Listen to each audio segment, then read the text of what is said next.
Hello everybody, happy Friday. Welcome to Fishy Business with me and my co-host Brian. Woo! Give them a wiggle, Brian. Hey, it's Friday. Not only is it Friday, it's Beer 52 day. Well, it wasn't, it was a few days ago, but I've opened the first one tonight. So we're kicking it off with Ruby's Midnight Sun. Go on, you want to... I think it's Scandinavian beers this time. 4.2%, 330 mils. It's the only thing about it's the little cans.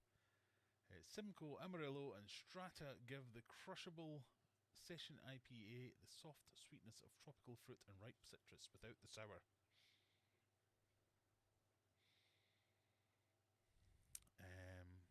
Okay.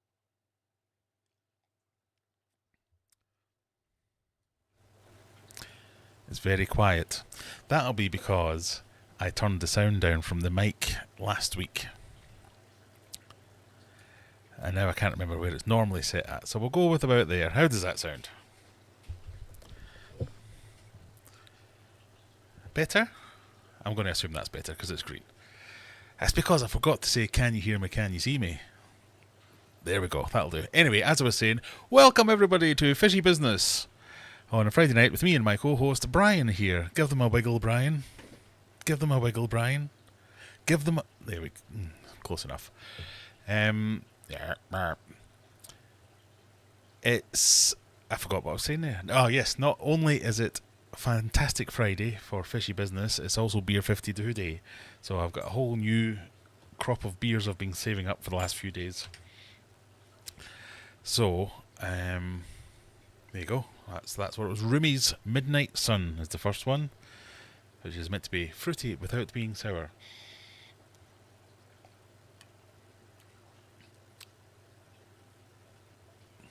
Yeah, bland, but inoffensive.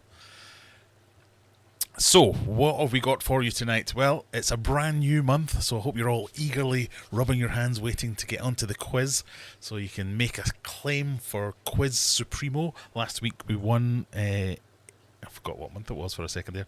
Last week, Zenny won the April quiz. I haven't sent you any prizes, and we'll get around to that in a few months' time, but we'll get there. This week we start again fresh, so you know everyone's on the same amount of points as it stands right now. We've got all the regular features. We've got Dickhead comment of the week coming up later. We've got the quiz. We've got the eliminator. I've got some news. Brian has a new tank mate. Can anyone guess who the new tank mate is? And whether or not he likes it?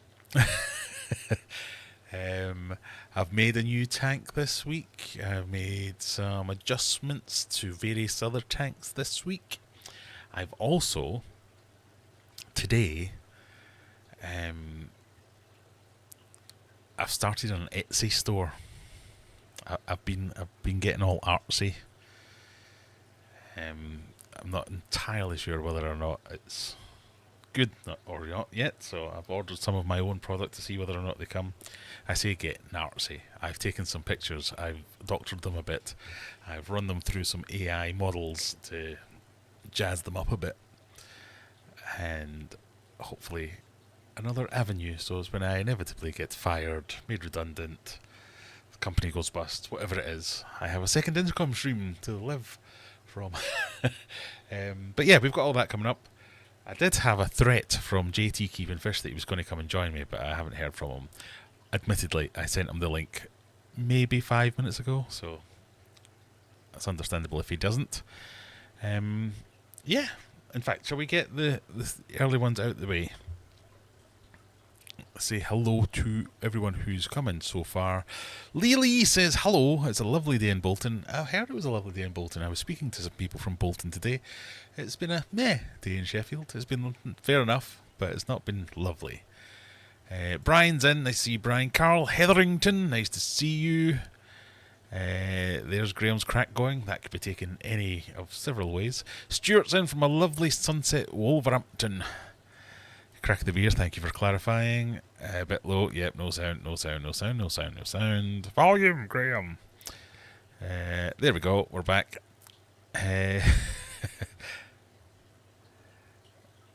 Lisa's here. Mandy's here, I'm sure. Yes, I did see her there. Aquatics, nice to see you. How are we doing? If it is your first time here, just a wee hello in the chat. That's all we need. We've got... when I looked at it, it said we had 40 people and it immediately dropped to 35. I think I scared people off by waving at them.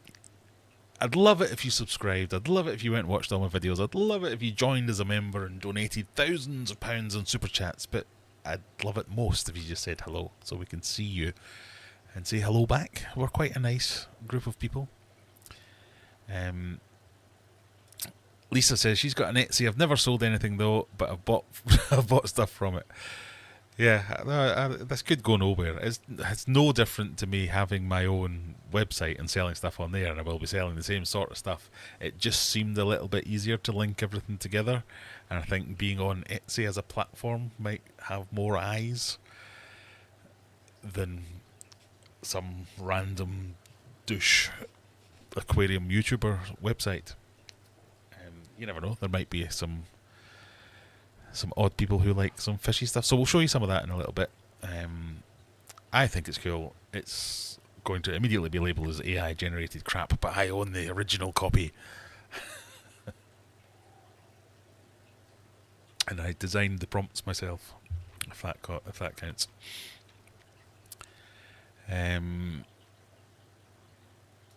Mandy says, is his new tank's mate a snail or that weird catfish?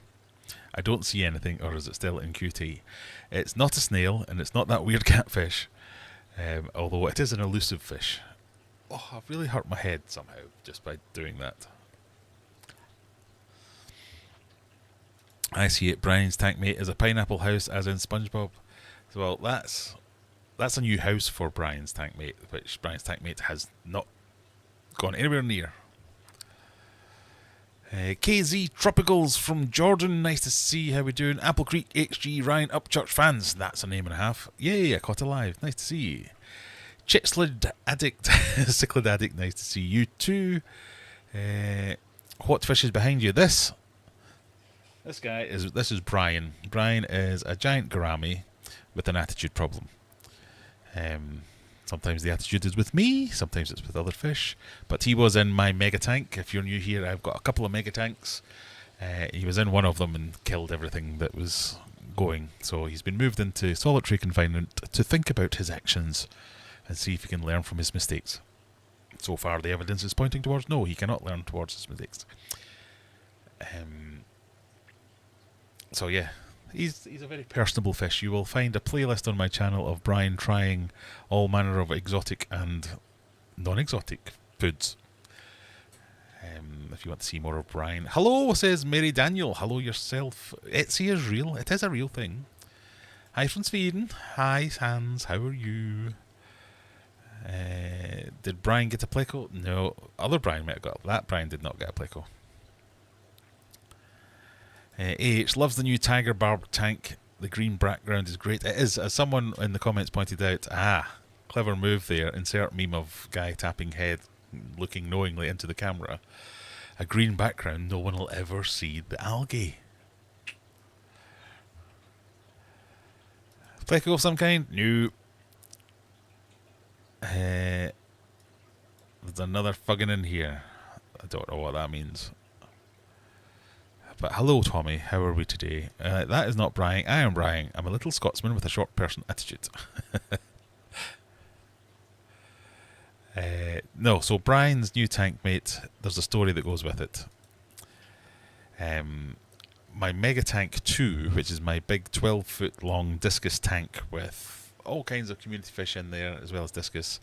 You'll remember a few weeks ago I added 100 rummy-nosed tetras, and how enamoured I was with the fact that I had 100 fish in a big massive school running up and down the tank. And I loved it, it was great. But every day that I came down, the big massive school of fish that was going back and forward seemed to be getting ever so slightly smaller. To the point where it's very hard to count 100 small fish. So I'd be taking pictures, going, right, 1, 2, 3, 4, 5, 6, 7, 8, and I'd get up to like 90. And I go, well, maybe there was just 10 hiding in the the flowers, I was about to say. Maybe they're just hiding here, there, or everywhere. But over time, it got noticeably smaller until I was convinced, because there was no bodies showing up. I was checking filters, I was checking in amongst all the plants to see where they were going, but zero bodies turning up. There was just a rummy nose disappearance epidemic. So my number 1, 2 and 3 suspects, where obviously I had that festivum that I put in there fairly recently, but they were going before he went in. I had the severum that I put in there fairly recently, but they were going before I put him in, and I just could not figure it out what was going on. So I set up cameras all day and all night, watched them on like 6 times speed, following these bloody fish going up, down, up, down, up, down. Nothing was bothering them. They were going past the discus, nothing. They were going past all the severums, the festivum, all the bigger fish, the angels, whatever it might be. No one was paying them a blind bit of notice. I put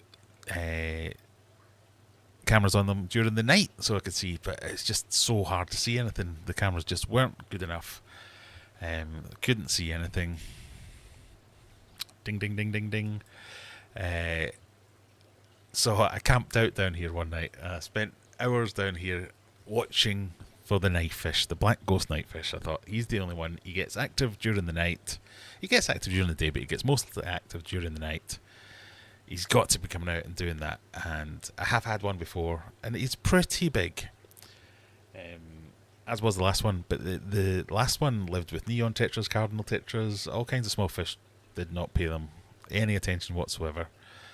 I watched this one like a hawk for 2 nights in a row. And the first night, he was out about, bombing about, going, let's see what plant I can uproot today. Let's see what havoc I can cause, bashing into things. And I watched them go up and down, in and around. Nope, absolutely fine. Didn't touch a thing. I'm kind of going, what's happening? And I was about to call it and say, right, I'm never going to see this. On the second night, I was just stood up looking in the tank. The lights were all off.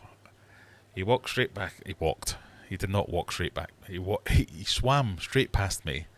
And knifefish do a bit of a dance where they'll shoot off in one direction and then wiggle their way backwards all the time. So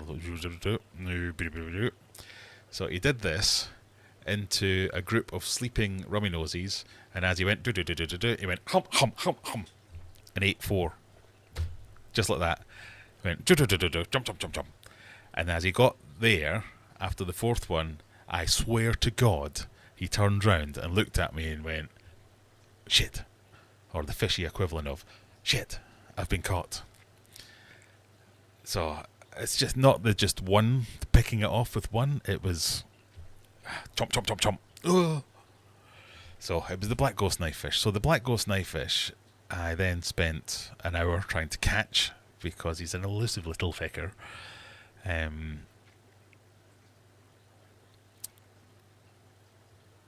But I caught him eventually, and I put him in Brian's tank. And thankfully, touch wood, all kinds of wood, they're getting on fine, in that Brian doesn't seem to be bothered by him. He has eyed him suspiciously, going, what's going on? But much like in Mega Tank, if the fish is smaller than Brian, he doesn't seem to care. And yeah, he does. He's followed him around a little bit, as in, I'm going to check you out and see what you are, but he's fine. I've put in this little cave that I made, just so as he's got a refuge somewhere to go, but he's mostly behind that plant. That's where the knifefish is hanging out. He'll come out, you might see him later on if you keep your eyes open. He'll come out and maybe do a wee dash and a wee hunt for food, but other than that, so that's been the big main thing that's happened this week. So yes, Lisa, you win a prize. You don't. If there was a prize for that, you would have won it. KZ Tropical says, I have a question. I have a discus in a heavily planted tank. The problem is that it does not grow. That's a shame. So sometimes when you have a group of discus, you will get one that's, we used to call it the runt syndrome, where in any group, one just won't grow. It will be outpecked in the pecking order. So quite often the advice would be add more, get a bigger group so you spread that. Works similarly to aggression, whereas if you have aggressive fish, you get more of them, so the aggression isn't taken out on one. Whereas if you get hierarchical fish, where their food dependencies are becoming an issue, get more of them, because they can't chase all the other fish away. Discus are kind of work in between those areas where they won't get picked on, and they won't not find food if there are more of them to spread all those things around. I'm assuming you've got more than one. If you've got one, that could be the problem. You do say discus. Other than that, you're going to have to check for any kind of illnesses. So very hard to tell. So if it's just not growing, but isn't going dark, isn't clamping fins, isn't showing signs of like hiding away, staying at the surface, staying at the bottom, listless, if all that's fine, it might just be a runt. Tell the truth, you put neon tetras in the tank just because you could. I did not. KZ, only the one. Yeah, is it just one? Because that could be the thing.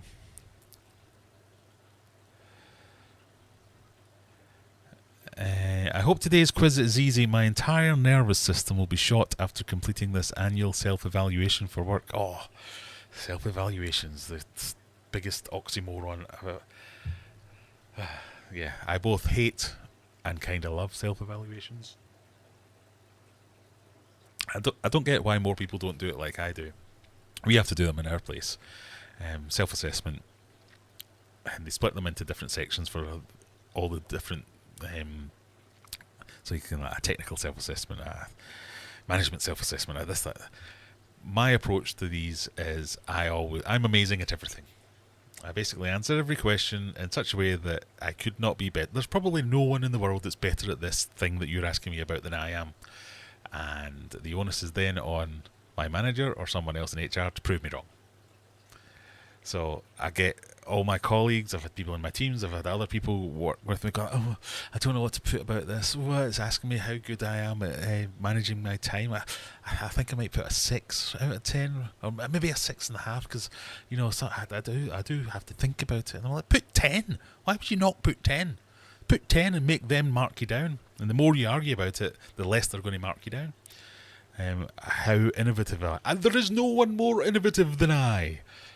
So, yeah, that's my approach to self-assessment, is rather than me being the person who's kind of, I'm going to wrestle with this and try and think of a way to prove it, I'm just going to flat out say I'm brilliant at everything, and they're going to come up with ideas.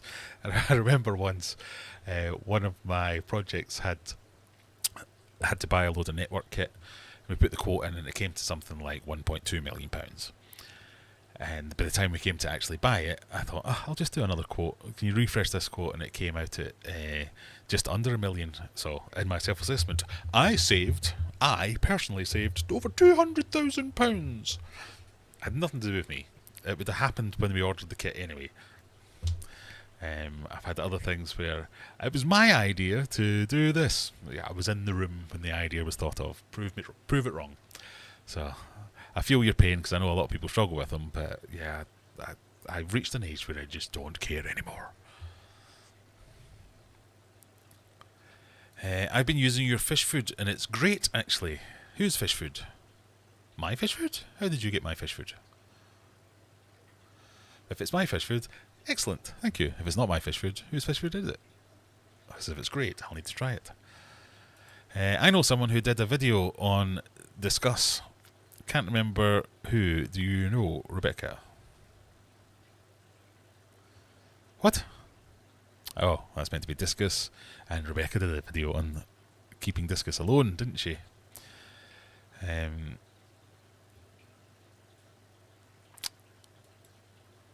Scottish. One Discuss is too much. Discus! God. So Mandy's obviously in the same camp as me. They want you to judge yourself. That seems to mean that's easy. That's evil. No, just if they're too lazy to assess you themselves, you're brilliant at everything. That is the approach everyone should take.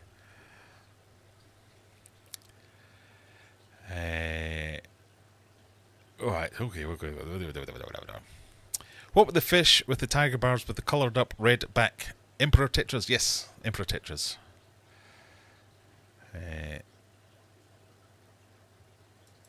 The problem I'm having, plus it's the very clear reality that I sort of do the minimum at what I don't even reach the minimum sometimes, and I still say I'm brilliant at everything.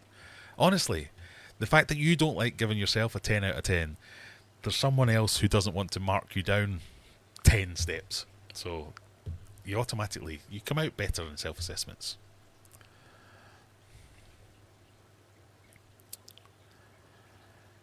Right, anyway, let's move on. We've got the quiz coming up in 7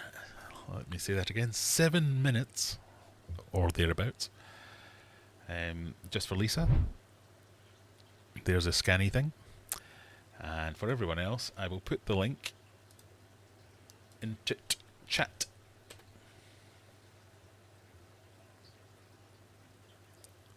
Where have I gone? I have disappeared.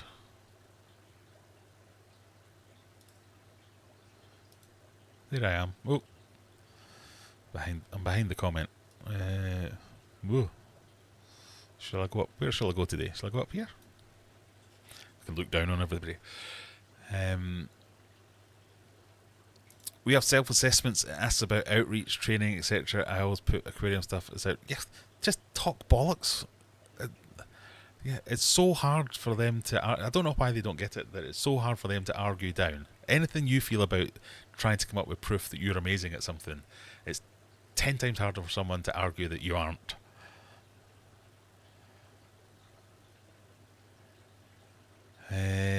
Branton's in. Nice to see you, Branton. Just in time for the quiz. You sent me the soft pellets. Oh, of course I did, with your win. Oh, was that the soft Artemia? I do like them. Yes, they are very good. I'm surprised more people don't do them. There's only me and one other company that imports these from Germany. And I'm surprised more people don't. And I don't think the other lot are doing it anymore. I've got a monopoly. Whoa. Your memory of who wins prizes is... But I do write them down. So it's in like 6 to 8 months I get round to sending them out.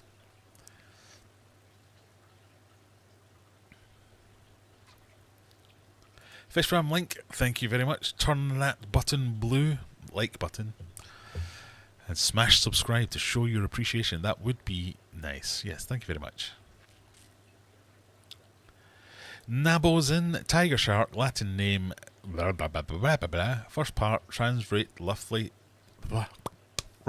to fox shark. Shark. How strong is this beer? It's 4.2%. It's not the beer. It's just me. I have forgotten how to speak. I apologise, everyone. You have to rank yourself in assessment. Yeah, self-assessments, you have to say you're amazing at everything, don't you? Peter's here. Good evening, mate. Love your beautiful water puppy in the back. Yeah, he's pretty good, isn't he? Is the other one going to come out?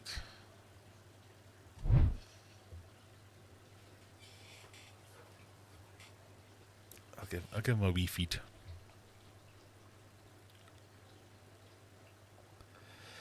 I did notice the tank you used was a 90 litre, not the 54 litre you put in the links. Oh, well, the one in the link was just like as an example. I think they had different sizes. I must have just linked the wrong one. So apologies. Fishburg, I like, then I lurk. Well, thank you for at least saying hello. As is Beta Rosie says hello as well. I'm miles behind. Is yours the same as that brand I won't name? I thought so, but I forgot. I don't know if you don't name them.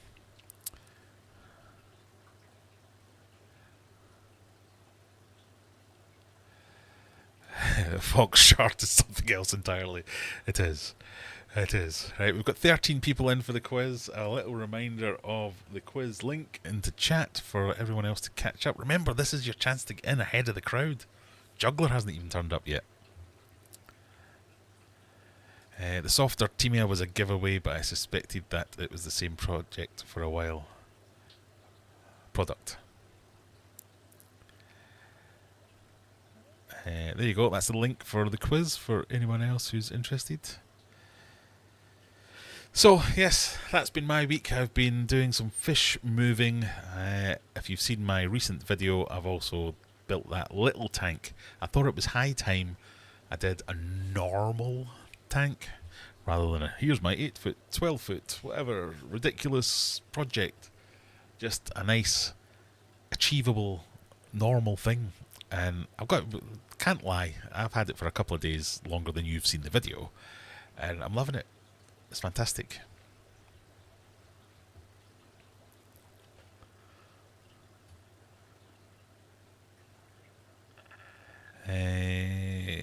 Koi and Preds UK. Good evening. First time on your live, Monster Fish Keeper UK.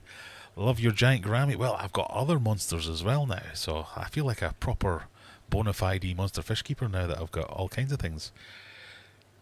Oh, now that I've got several large fish, it's not lost on me. Is this indelicate? This guy, because he's right next to me, and he's very personable. So as you can see, he'll certainly watch me if I gesticulate with my hands. He's like, "Yeah, that's my tank. Beat it. Yeah, enough of that." But he doesn't half make a show of going to the loo, where it'll be and you're like, oh my god. I had like small children that did smaller number 2s than that guy. I've never been more scared siphoning a tank than siphoning this guy's tank. I'm like, I've often considered I'm going to have to get a bigger hose just in case we get a blockage. What am I going to do? And they're like logs, proper hard as well. And the other ones are no different. So I've got the big mono, the 2 azules, just like pooping machines. They're going through it like something else.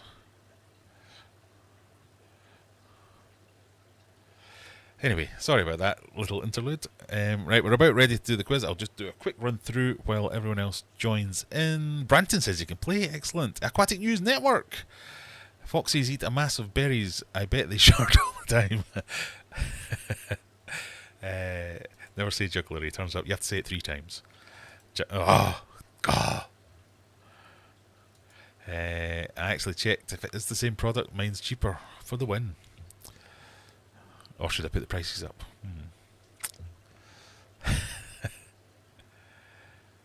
Hello from Gothenburg. Another Swedish person. I didn't know I was so popular in Scandinavia. Although I am drinking Scandinavian beer tonight. But hello, Gothenburg. I'm going to have to put that on the map. Sorry, everyone.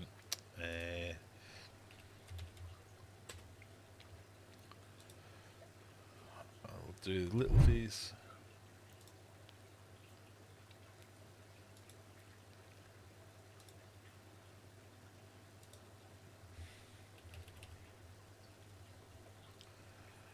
Boom.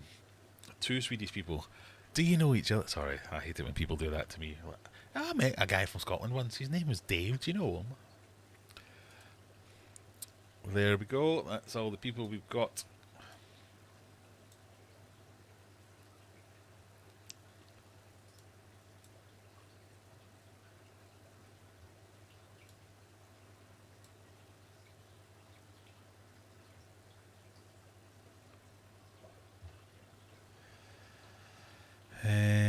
Right, sorry, I got distracted there for a second.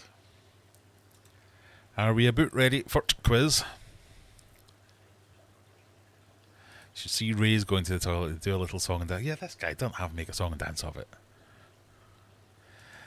It's probably all the fruit he's eating. Yeah, that could be the case. Is Brian the most aggressive fish you have ever kept? He's the most murderous fish I've ever kept. But I think the bass, the peacock bass that I've got now, are definitely more aggressive. Now that's... I had to... Sorry, I'm going to have to go back to Big Face to talk about this. I had to have a serious think about what was going on, because normally what I do is I will feed fish until they stop eating to gauge how much you should feed the fish when they're a new fish, especially one that's come to me when it's an adult. I'm never sure exactly how much you should be feeding them. If you look it up, you get 10 different answers. So I was putting food in, and it's attack! Masses of water everywhere. It's like a proper predatory instinct where they'll just go, quah, quah, anything that goes in the tank, bah, I'm going to have it. So they're properly aggressive. But I was dumping food in. They were just yum, yum, yum, yum, yum. I was like, this can't be right. Yum, yum, yum, yum. Not one single bit of food hit the bottom. And I'm going, how's this catfish going to get any food? So I'm like, got the big feeding tube out with a pole, throwing pellets down a pole to try and fire them at the catfish. All the same time the bass are attacking the pole. So they're the most aggressive because they will just. I'm now very scared to put my hand in the tank in any way, shape, or whatever. But they're not killing anything, so they're really aggressive when it comes to food and things. But the silver dollars, they're like meh. One of the azules kind of took a liking to the silver, or a disliking to the silver dollars, and chased them for maybe a day, and now it's very much like meh, whatever. So they're the most aggressive. Easy for me to say. They're the most aggressive. Right. What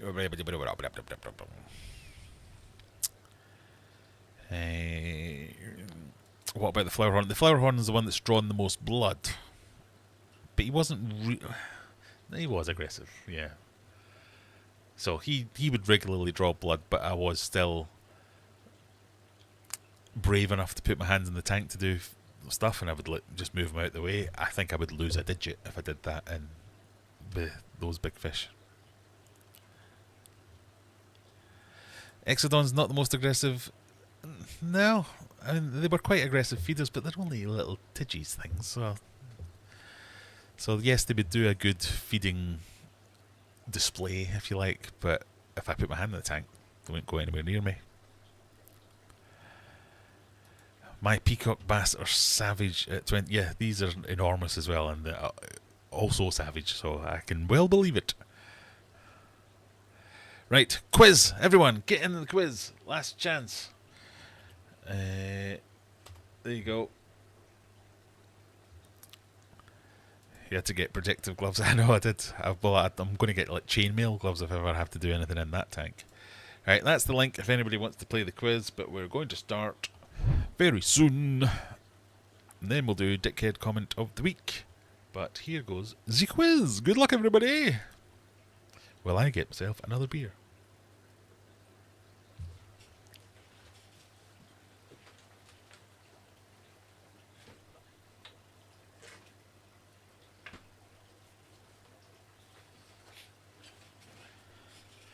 I don't know what this one is. Amundsen. Hazy IPA. Opposites attract. Question 1. Which of the following P words is not a type of flower? Is it A, peony, B, pompano, C, plumeria, or D, pansy? That's what this beer looks like. This punk skeleton on it.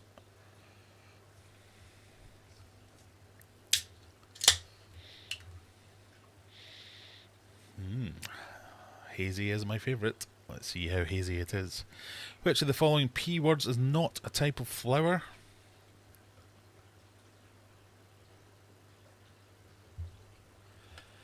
You thought pompano or plumeria. And the answer was pompano. Because this is fish related. Pompano is a type of fish, not a flower. While pansy, peony and plumeria brighten up gardens with their blossom, the pompano fish is known for its smooth texture and mild flavour.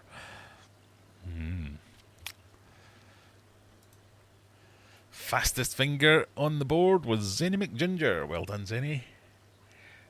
Gourami Gourmet and Stevie P making up 3.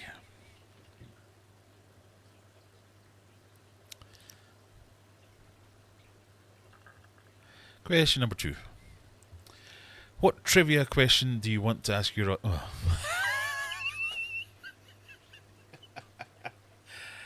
Uh, uh,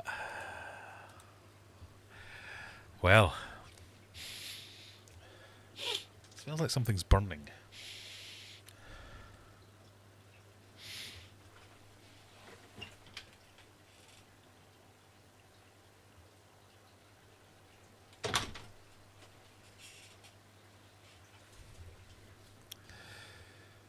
Well, what did you all go for?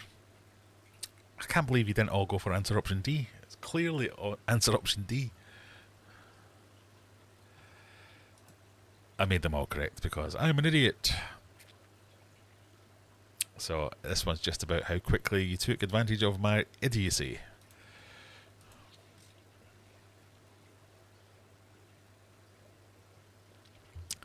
Zenny down there waiting until the last second.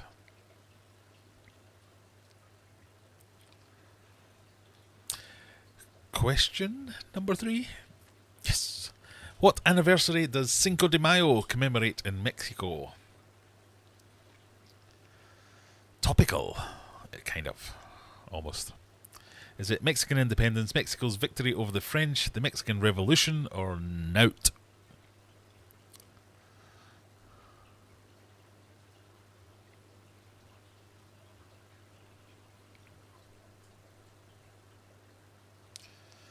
The Day of the Dead. No, that's a different thing.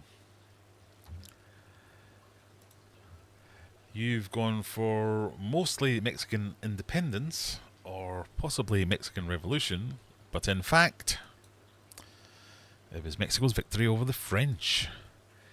Though more popularly observed in the United States as a celebration of Mexican culture, Cinco de Mayo originally commemorates the Mexican Army's victory over the French Empire at the Battle of Puebla on May the 5th, under the leader of General Ignacio Zaragoza.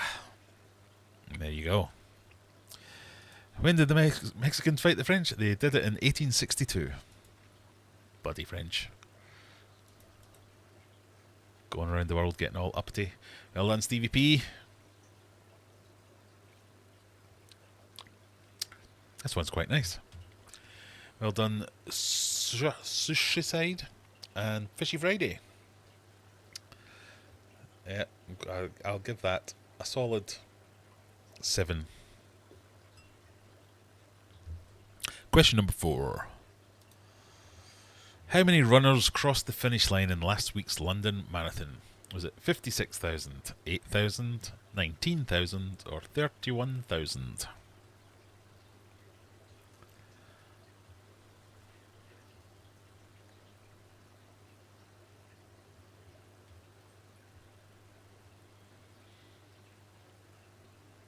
This was a record-breaking marathon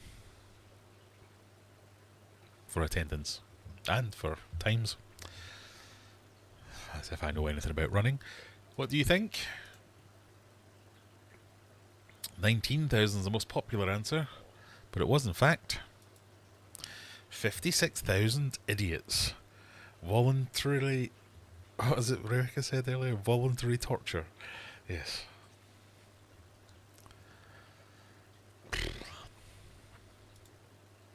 Well done all you lot that did that, but hey, one day, you never know. But one can be quite certain it won't be me. Question number 5. The Snooker World Championships are held at which Sheffield venue? Is it Hillsborough Stadium, the Forge, the Lyceum, or the Crucible?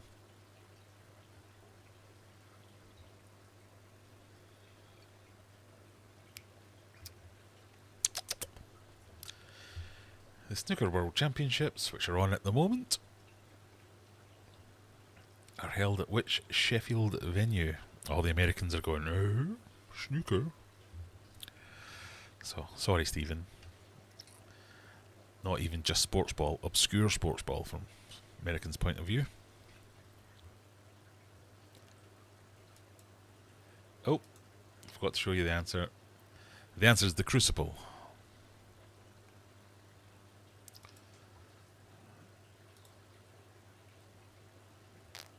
As predicted. Sorry, Stephen. But well done, Zenny.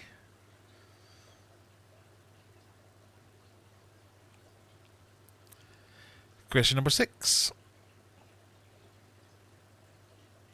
Coopstank Who's making it into number 3. What legendary actor and director voiced the secretive Robin Masters on Magnum P.I.? Was it Robert Duvall, Alfred Hitchcock, Orson Welles, or Clint Eastwood?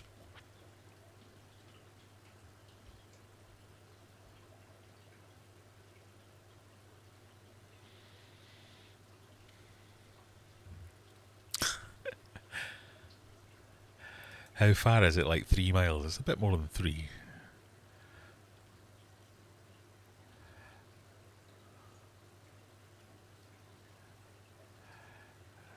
This quiz sucks. Go on, this is an 80s question, Brian. You're old, you should got this. Who are these people? Well,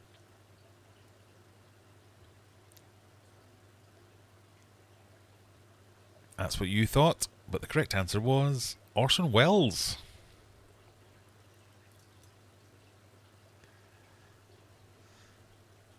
Grammy Gourmet, Coopstank House, and Stevie P in your top 3 at the moment. As we move into question number 7. What is the name of the official language of Pakistan? Is it Tagalog, Tamil, Pashto, or Urdu?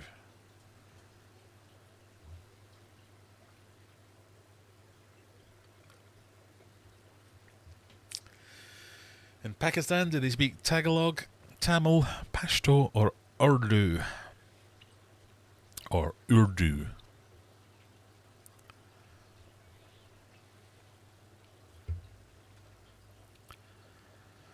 What do we think?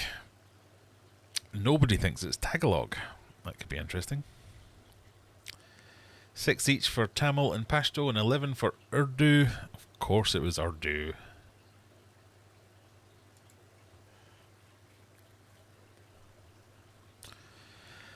Who cares? What, did you care about the Magnum PI one? Come on. You're learning things. Imagine you get held at hostage and the only way for release is if you can remember the name of the official language of Pakistan. Now you know it's Urdu. Question number 8. Which fictional character has been portrayed on screen by actors Rex Harrison, Eddie Murphy, and Robert Downey Jr.? Is it Robin Hood, Dracula, Dr. Dolittle, or Sherlock Holmes? Hey, it is Urdu. There's Jack. How we doing, Jack? He's too tired. Oh well. I kind of felt like that last night. I get it. Big time. Got lots of exams and stuff.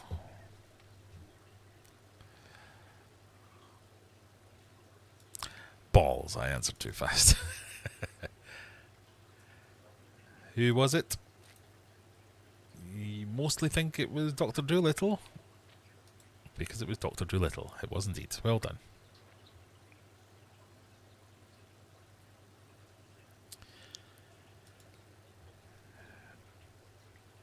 There's your top 3. Still fairly close at the top. Question number 9. Which of these words most closely defines the Greek term hoi polloi? Is it A, common, B, elite, C, patrician, or D, unique?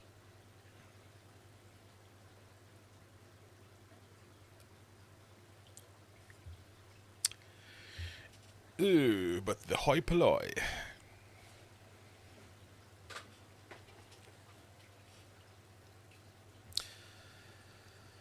See, I would have got this wrong because there used to be a shop in Glasgow called Hoi Polloi that I thought was posh, as did 8 other people, but it's actually common. It's a shop for common people.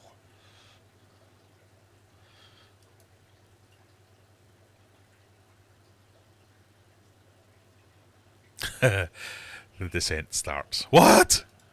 Yep, hoi polloi is the commoners.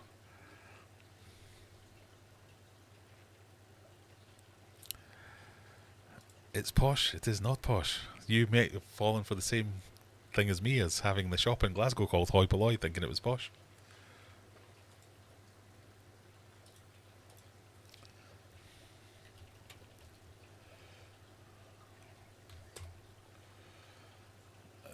Oh no. Hoi Polloi Newcastle, where did that come from? The hoi polloi, the masses, the common people.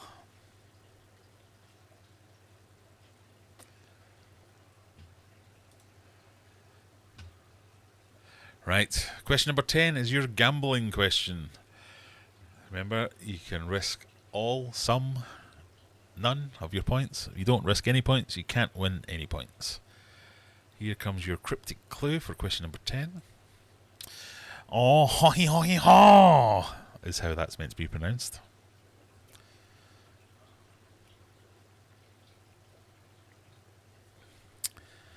Brian's going on strike. These quizzes suck the big one. The quizzes are fine. I think it's you, my friend, that suck the big one for not getting the answers right. Which of these French terms translates to blank document? Is it carte blanche, déjà vu, savoir-faire, or avant-garde?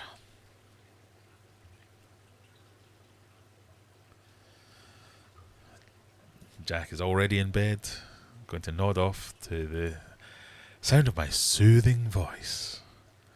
Just take some deep breaths in and slowly back out again, counting to 3 before taking your next deep breath all the way in.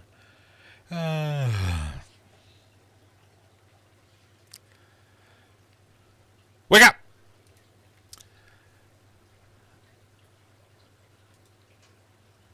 What do we think?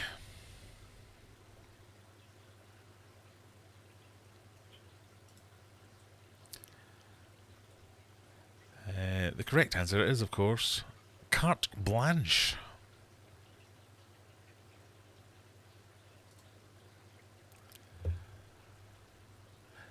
Gorami Gourmet in first place with 948 points. Coopstank House with 920 points. John with 754. But all the way down, Sushi side with 76 points. Katie lost it all. Yeah, but all the way down to the top 10 was easily gettable. Question number 11. Which superhero character has adversaries named Riddler, Joker, and Penguin?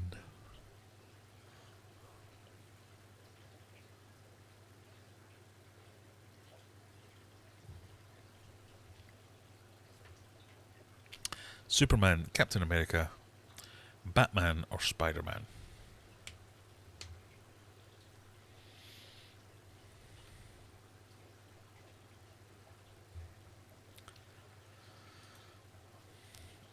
Somebody said Superman.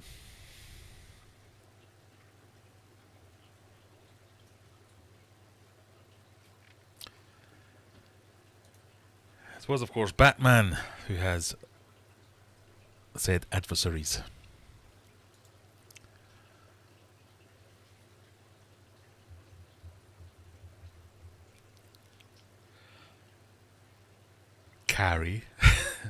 Carl, sorry. Blind. Question number 12. Or it might have been Brantonio.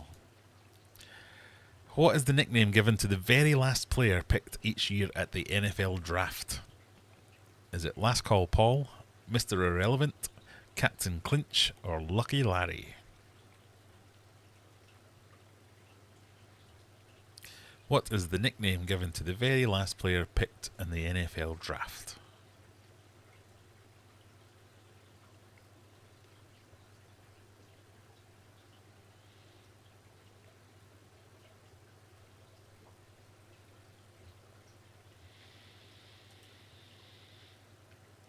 Lucky Larry seems to be the most popular answer, but it is in fact Mr. Irrelevant. coined in 1976 by former NFL receiver Paul Salata as part of the Irrelevant Week Festival in Newport Beach, California.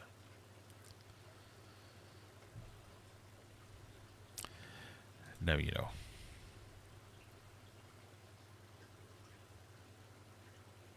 Zenny got that one.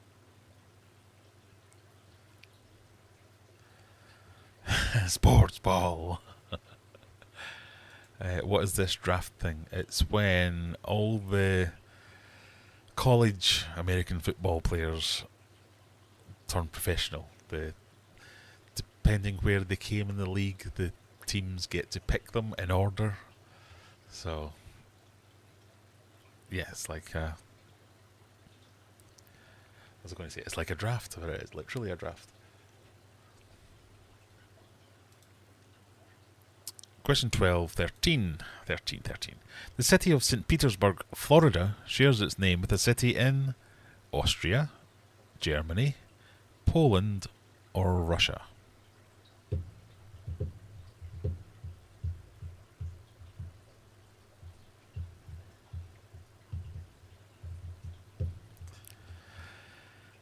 This has to be a joke question. It's obvious. Tell that to the people who are about to get this wrong.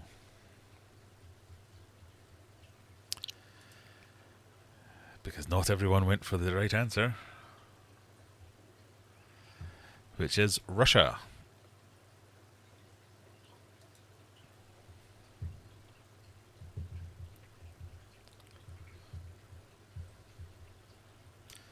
Geography just isn't some people's strong point.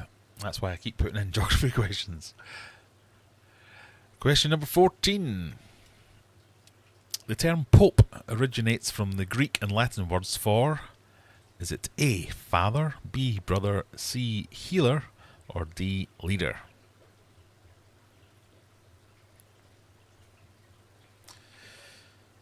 The only thing about these little cans is they're little, so I'm going to get through them.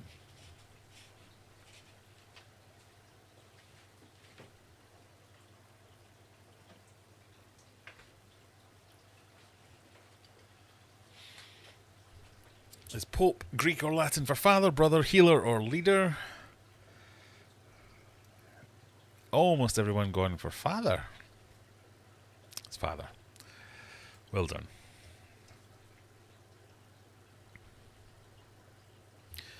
This one is Rebels. Can't read it. Cologne. I want to say Cologne, but it can't be that.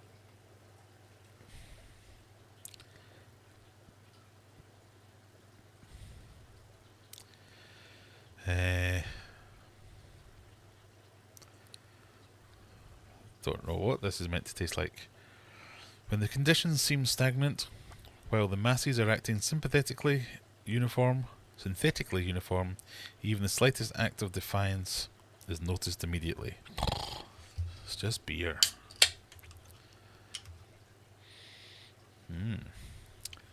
Question number 15. Which of the following musical instruments would you not find in a classic mariachi band? A bass guitar, a trumpet, a flute, or a violin. A bass guitar, a trumpet, a flute, or a violin. What would you not find in a mariachi band?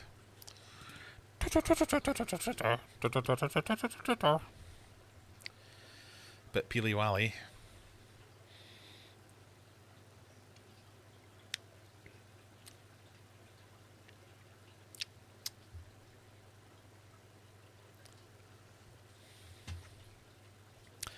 What's not in a mariachi band? You think it's a violin or a flute.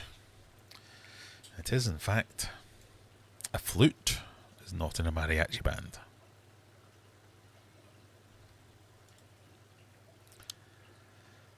John missing out on that one. Rebecca, Tommy, Tom and Jerry, Lee, Lemoy, Carl. Question number 16.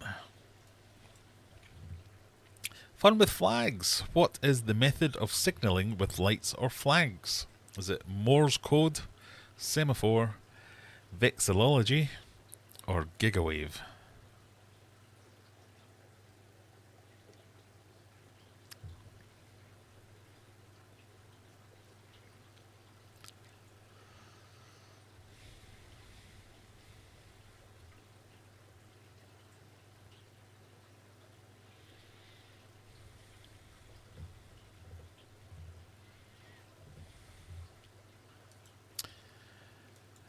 Quite a spread. 2 people for Morse code.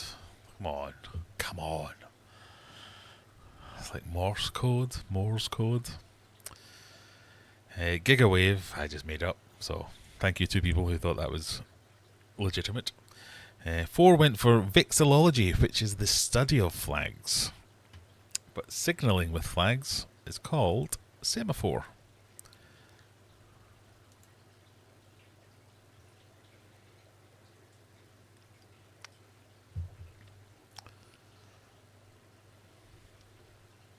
Question number 17. Cherry shrimp belong to which biological family of shrimp? Is it Arandae, Ateidae, Crypidae, or Caridae?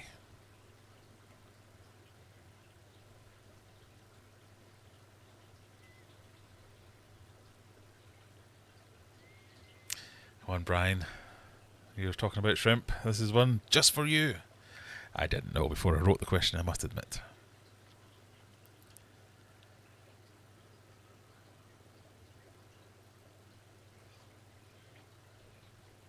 Cherry shrimp belong to which biological family of shrimp? One person thinks it's Arandae, one person thinks it's Ateidae, 6 people think it's Crypidae, and 15 think it's Caridae. Now, you're thinking Neocaridinea, Caridae, but that is incorrect. The correct answer is Ateidae. Ateidae. Ateidae. I have no idea how to say it. That word. So only one person got that right. So whoever you are, prepare to give yourself a massive pat on the back. Here we go. The one person is number 9, Laurie Caridae. The only person to get it right. Well done.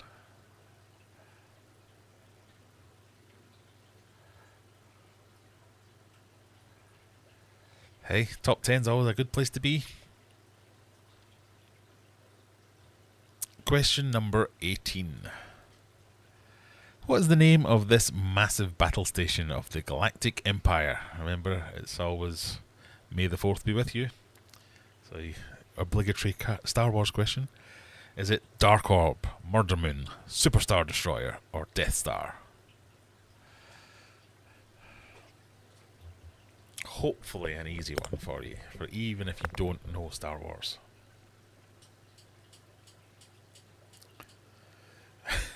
Murder Moon would be better.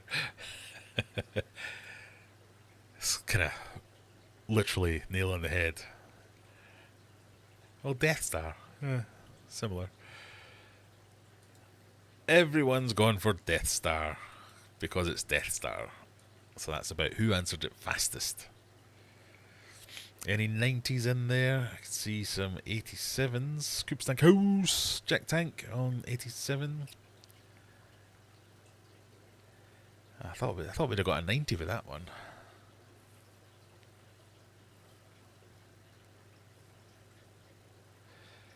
Right, penultimate question.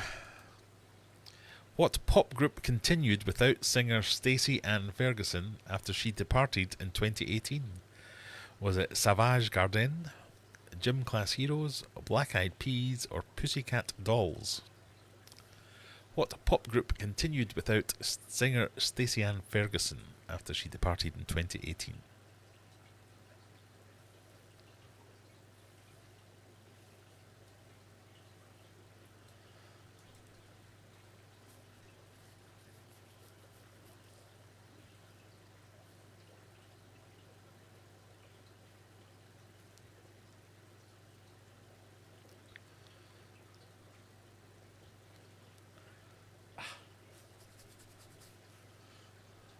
Thank you, Graham. I knew 2 questions. You're welcome. So, 1 went for Savage Garden, 1 for Gym Class Hero, 15 Black Eyed Peas, and 6 Pussycat Dolls. It was, in fact, Black Eyed Peas. It's Fergie. Stacey Ann Ferguson is Fergie. So, Grammy Gourmet misses out on some points there. So, there's a chance for folks to catch up depending how the last gambling question goes.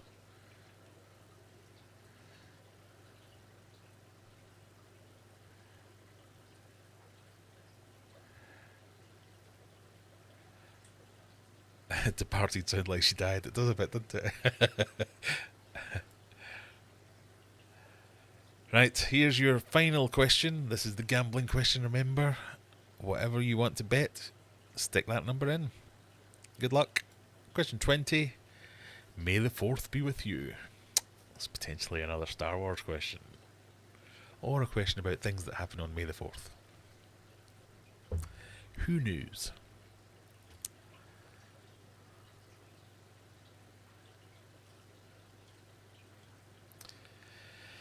Which of these Star Wars movies was released first? Was it The Force Awakens, The Rise of the Skywalker, The Phantom Menace, or The Last Jedi?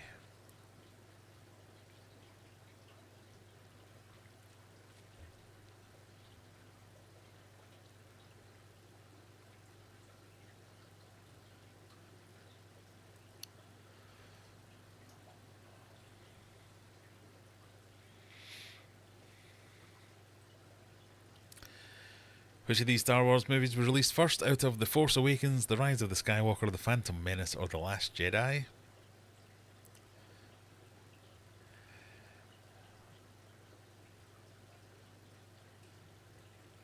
You thought.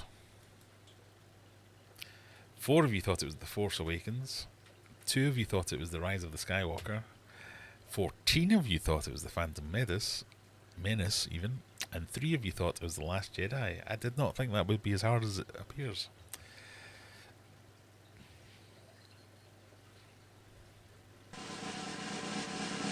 Correct answer is The Phantom Menace. So what does that do for the scores? In 3rd place, your winners are...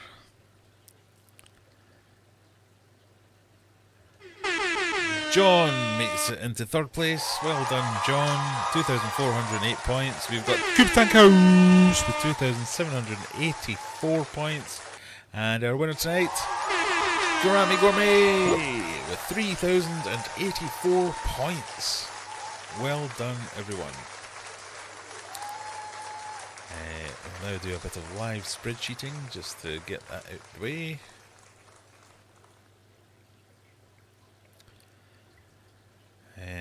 But yeah, anyone who scored points is well set up to... oh, what's happened here? Anyone that scored points is well set up for the month. You just have to come back next week and score some more points.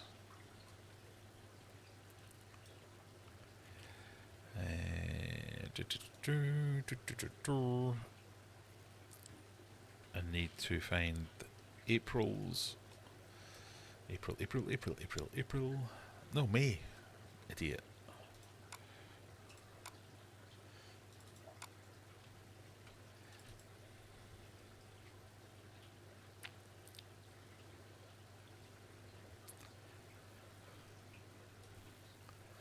So, there we go. There is May. I will now put in week 1's scores. Which means our top 10 so far for May is in 10th place Carl with 1,448. Texas Tom and Jerry. 7th place for Laurie Carey Day. Breaking the 2100 mark. Brianna 2234. Stevie P 2284. SJH 2376. John 2408. Coopstank House with 2784. And breaking the 3000 barrier, Gourami Gourmet. Well done.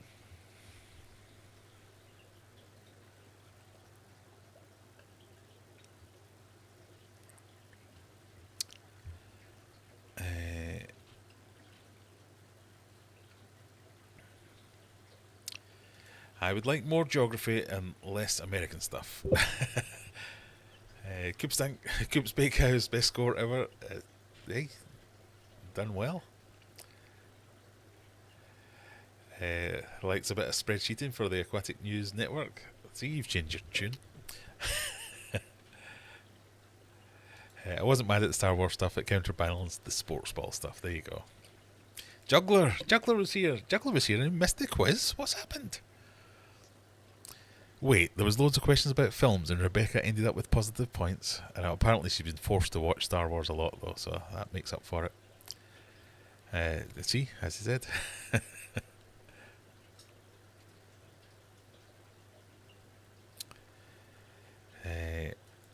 He missed the quiet. He's given us a week's head start. That's very nice of him. Well done. Thank you.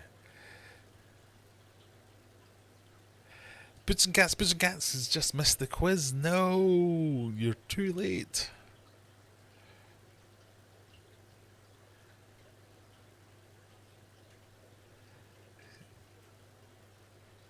Well, there's one more chance for quizzing joy and fun. We've got the eliminator will come up shortly. That's for those of you... Oh, no, don't do that. Yeah, save that. For those of you who are new here, the eliminator is for everyone to play. It's an immediate 10 questions. You get all the way through to the end question. You win a prize. Eventually. But now, it's time for our newest feature. When I find the button that makes the newest feature come on. It's time for our newest feature. They've crawled out from the rock so we can hear them speak. Here's the Dickhead comment of the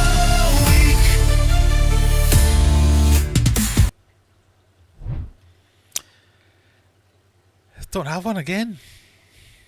Really sorry. Everyone's been nice. 2 weeks in a row, people have been nice to me. The closest that we got... let me see if I can bring it up to my comments. This is a section, just for those of you, for the uninitiated, is where I look through the comments of the last week for the ones that are the most egregious, the most outrageous, the most upsetting.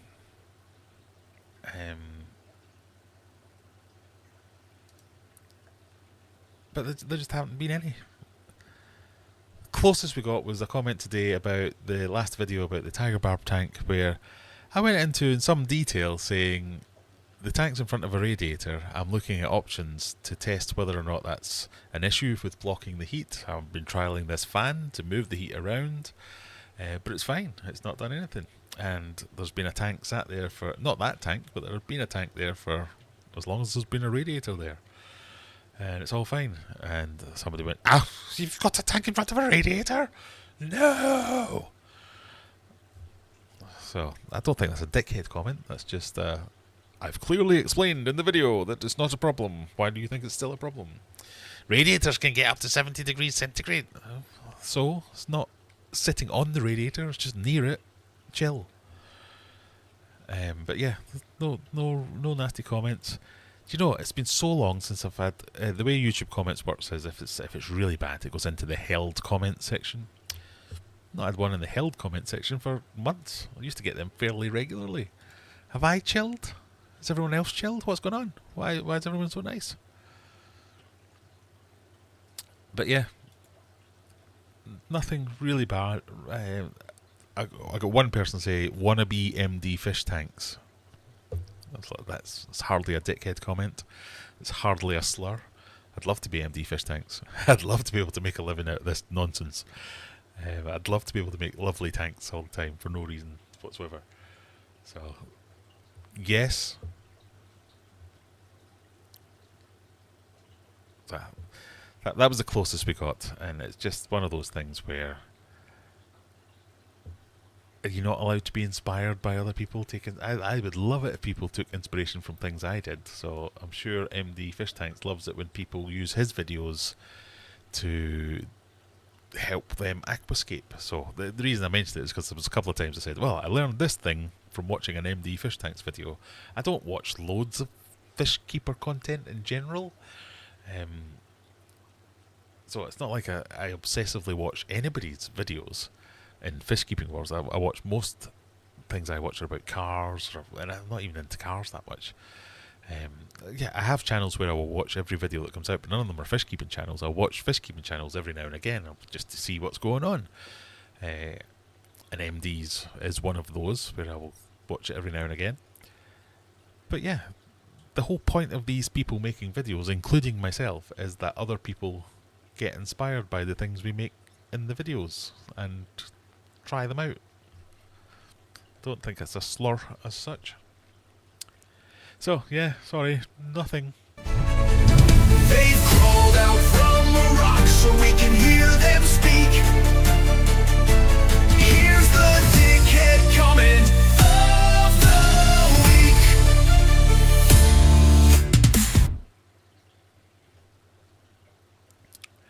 So, as Rachel says, come on guys, go and leave some mean comments. Give me something to talk about next week.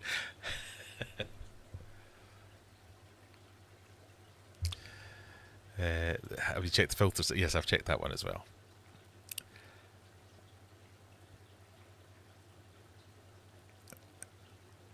Maybe it's because they're getting caught. Oh, do you think they've noticed that they're going to be discussed if they leave a nasty comment? Who knows?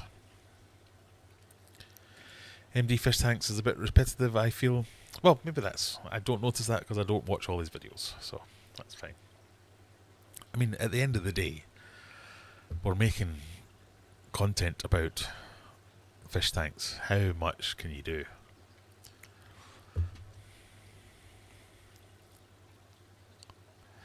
Aquarium Adventures, I've had a fantastic idea. I'll be the judge of that. If you put a soundbite by the name of your website Plants, we could all have a lesson on crafting spells.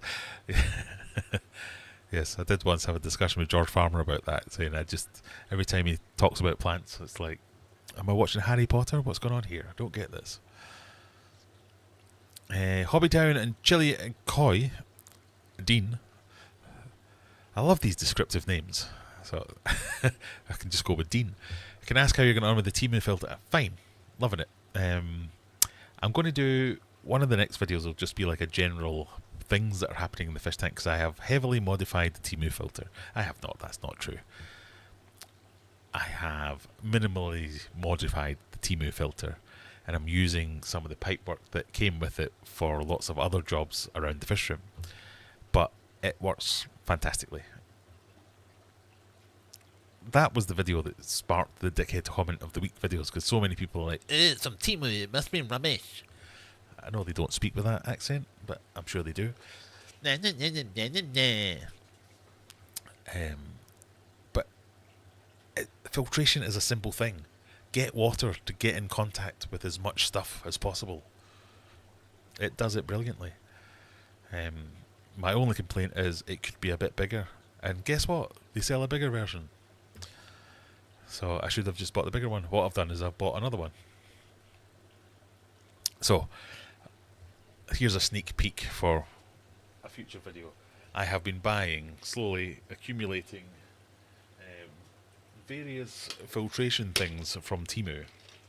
So these I love. So you might recognise this as like the 2 or 3 high poop scooper ones. This section here is just a poop collector, but it's modular, so you can add on whatever you want onto the top. So I really like that. And I've got several of the big ones already, because I thought these are one of the things that I do like.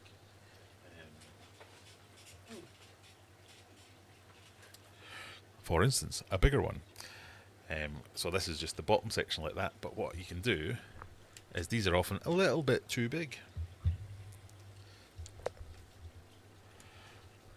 So you can just buy the individual sections and have 2 smaller ones. Yeah, perfect.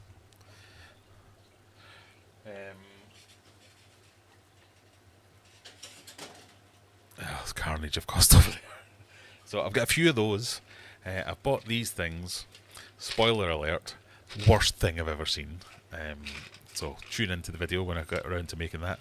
I spent a good couple of minutes, a good half hour taking this apart, trying to get into this. So look at that, you're like, oh right, okay, there's lots of things going on there. What's happening? Oh, this is interesting. So the air goes in here. I'm spoiling it all now, but basically that does nothing. It's just a weight. It looks like some kind of fancy resin granule ball things. Oh, what's that doing in there? That must be some kind of mega filtration going on in there. Nope, just a weight. So I bought some filter boxes, some filter things that I'm kind of trying to make up some kind of DIY how to put together shitty filters from Temu to make good filters from Temu. So that does nothing. The other thing I showed you there also does nothing, but it does collect poop. This doesn't even do that properly. It's worse than nothing. So that will be a new thing. So I admit there are things that you can buy on Temu that are rubbish, just aren't very good at all. But there are also some really good things. So I think if you use your own critical thinking skills and evaluation skills, rather than just saying it's from Temu, it must be rubbish, that's how you find the bargains out there. And watching the idiots like me that buy the crap and say, this is crap. Brandon's back. I had an irate DirecTV guy waiting for me in the driveway when I got home. I about kicked his arse. What's a DirecTV guy? The only thing I do on Mount YouTube is how to inspire people how to get rat ass drunk. Okay. Question, says Nabo. Can you please do a reaction video to someone's fish content video thing? Just for fun. Scaping something on Green Aqua or whatever. See how the algorithm likes it. I've done things like that a couple of times and they haven't done that well for me. I'm on the up at the moment. Not to blow my own trumpet, but my views are up to the point where, in fact, look, can I show this?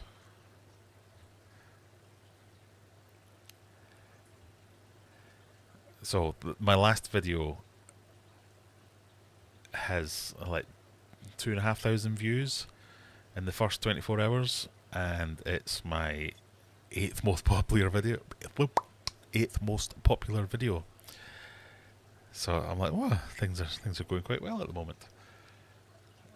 I've kind of doubled my monthly views, watch time's way up, my revenue's way up, everything's going well. So I'm just kind of sticking with doing the kind of things that I'm doing and see if that works for a while.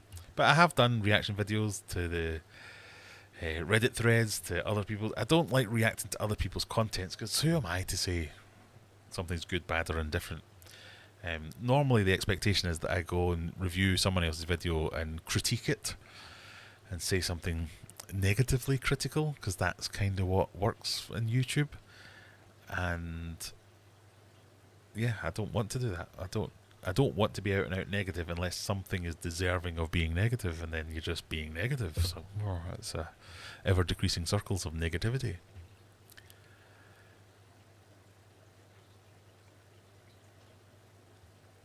And Applegal will try to be meaner in the comments if you need to be. I can usually spot the people that are like in the Discord, for instance, that are trying to get on Dickhead comment of the week.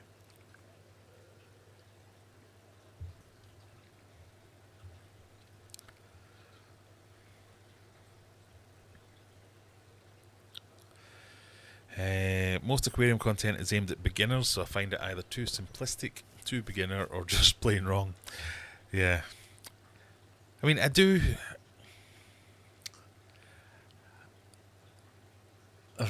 know what I do. I do try and stay away from educational content other than education by osmosis. Education by, I've done this. Do you think that looks good? Maybe you could try it, rather than this is how you do a thing. But I feel very uncomfortable making educational stuff because I don't really know that much.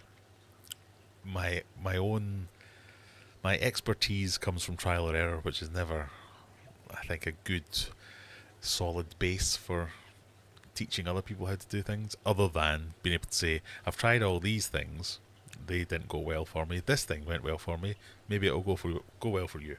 That's kind of as close as I get to it. Or I think my niche is just within the aquarium hobby, trying things that are just a bit different, and just, I'm doing a thing here, I'll film it so you can see it too. I don't think anybody really wants a 12-foot long discus tank other than me, so I'm doing this. Do you want to have a look? That's kind of my thing. It's kind of working. So I get that yours. So my YouTube is scientific. Yeah, I get that yours would be more scientifically based. There will be other people who are really into Zen aquascaping things. They'll love the George Farmer videos. There'll be other people who are into the kind of jokey matey MD fish tank thing. So yeah, that's the beauty of it. Is there's something for everyone. You can dip in and out of all these things, and it's fun.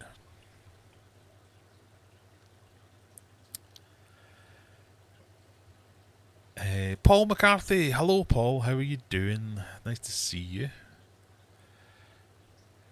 One day you'll be able to feed those scientific papers into AI and it'll spit out a video summarising it. You can generate podcasts from them.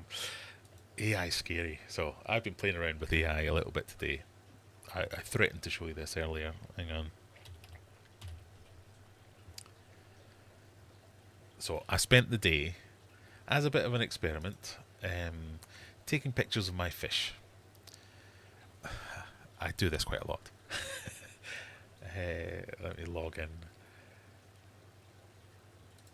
And I'm sure most of you do this too. So I've been around taking pictures of my fish. I like to look back. This is a weird thing to admit. If I was going to admit it anywhere, this is the place to do it, I suppose. I take pictures of my fish all the time, and I like to look back on them in my Google Photos memories. It'll come up and say, you took this picture 6 months ago, and it'll be a picture of a discus, and I'll go, and I'll go and compare it to the same discus and go, oh my god, it's a completely different colour, or it's a completely different size, shape. Oh, these markings I've got, it's different now. So I'm quite used to taking all the pictures, as I'm sure we all do, going and taking pictures of our stuff. But I was dicking around with ChatGPT, and I also have the Microsoft one as well. From work, I have like an elevated AI because we do a lot of AI stuff. So I've been looking at all the different models and stuff, but ChatGPT is the one I can use for fun. And I was looking at, they released an early beta of the 4.5 or whatever. Anyway, whatever it was. Oh god, this is a long way of saying stuff. So I took pictures of some of my fish and put them into AI. Why won't you just show me the frickin' thing?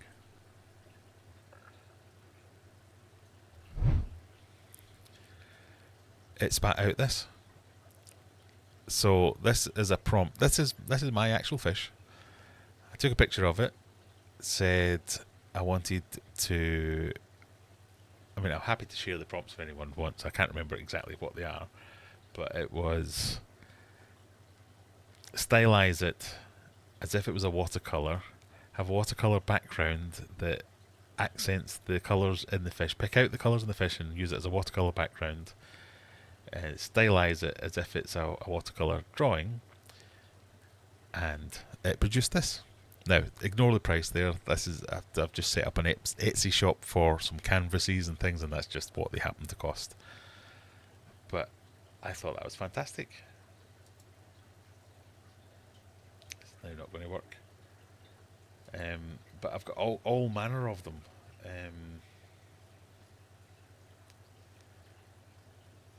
How do I find my own shop?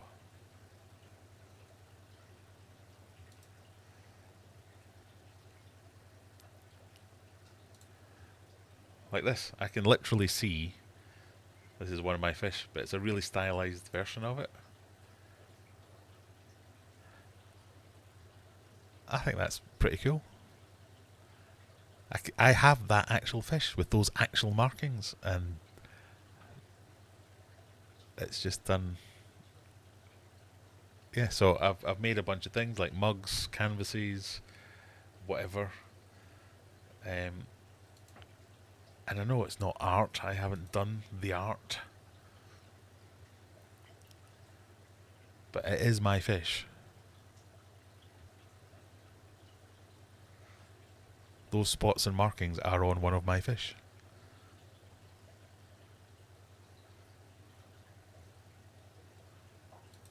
So, if you fancy, you can go and buy one of my really shimp on a mug.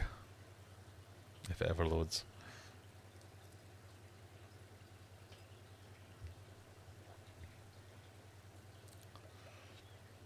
Oh, that's a cherry shrimp one. But pretty cool.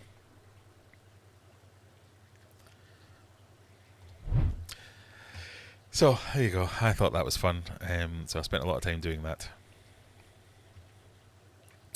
I need a poop collector that attaches to the back of my... You used to have been here earlier, Rachel. We were talking about poops. This guy specifically.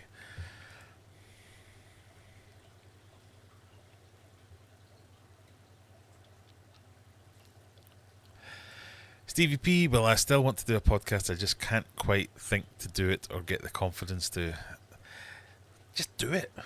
I know that's the worst advice ever, but literally it's the best advice ever. Just do it. You just have to get started. The hardest thing to do with anything, whether it's something you're confident in, not confident at, completely inexperienced, whatever it is, the hardest part of any project is the beginning, the starting it. Think of it like this. If you just start and it's a complete disaster, it can only get better. If you just start and it's brilliant, what were you worried about? There's no downside. Just start. Just do it. Just get on with it. Definitely the hardest part is getting... It is. The hardest part is getting started. If you just do it, the worst that can happen is you'll be terrible, and that's what you're scared of. So you've met your expectations. So you know the next one's going to be a little bit better. And even if the first 5 are terrible, the 6th one might be good.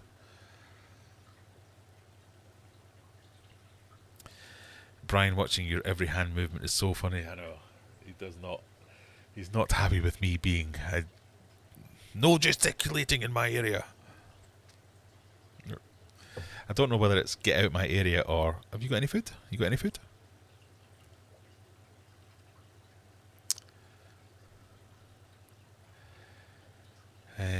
Could you not drill holes into the weight area? Oh, the thing. Yeah, so I'm miles behind.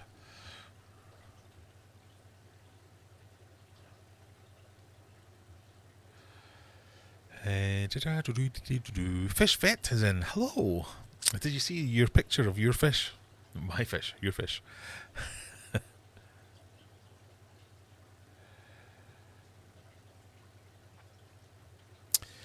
Applegal was off work today. I made 6 loaves of homemade bread and now I'm hanging out with my fish and I'm having wine and pizza for supper.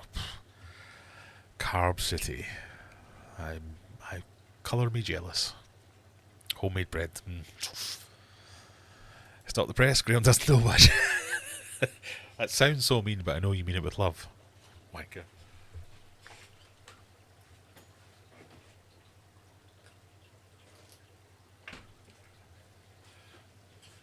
Not really.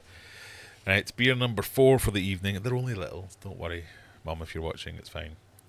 And they're not very strong either. This is... Who knows? Michaela Nordley's Session IPA. So I think they're all Scandinavian this month. Last one so far. First and the third were bland. Second one was quite nice.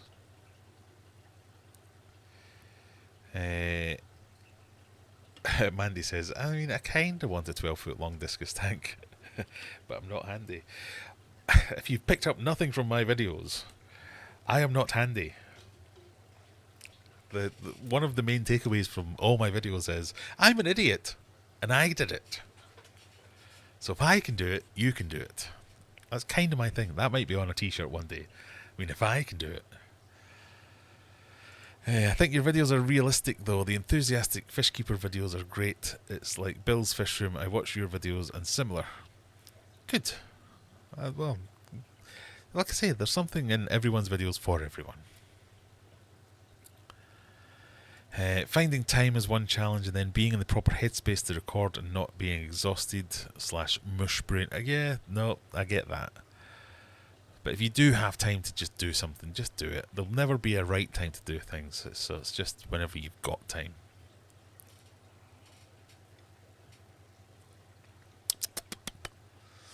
I use AI to make pictures using... to make pictures using letters, numbers, etc. Making my code look cute. Interesting. I was fighting with AI today. It doesn't know how many heads a banana slug has, but it's certain the number isn't one. The things that AI gets wrong, it does make me laugh sometimes. So one of the pictures I put in, here's my picture. So I used the same prompt for like loads of the pictures I took of all my fish, and I put one in, and I said, this is what was it? A red elinker or a red melon? I said, this is a red elinker or a red melon. And it just, like, neon red fish came out. And I was like, no, why have you done that? And from that point forward, every fish that I put in, I was like, right, forget the last 10 prompts. Start again. It went a bit crazy. My phone camera has more pics of my aquariums than my kids. I know.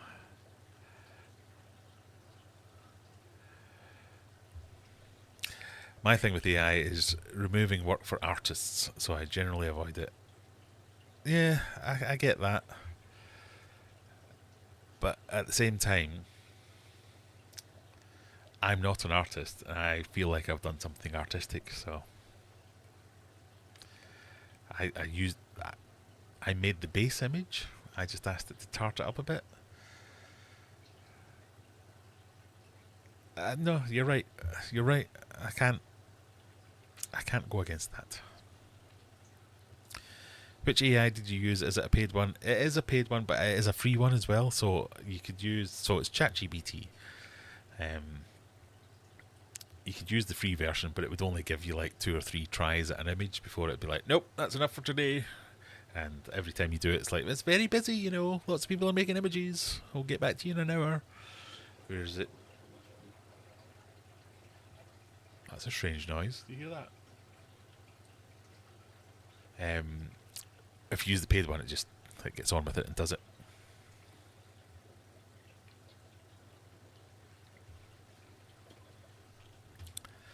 I just think for me, it's a tool. AI is a tool. It's not an artist.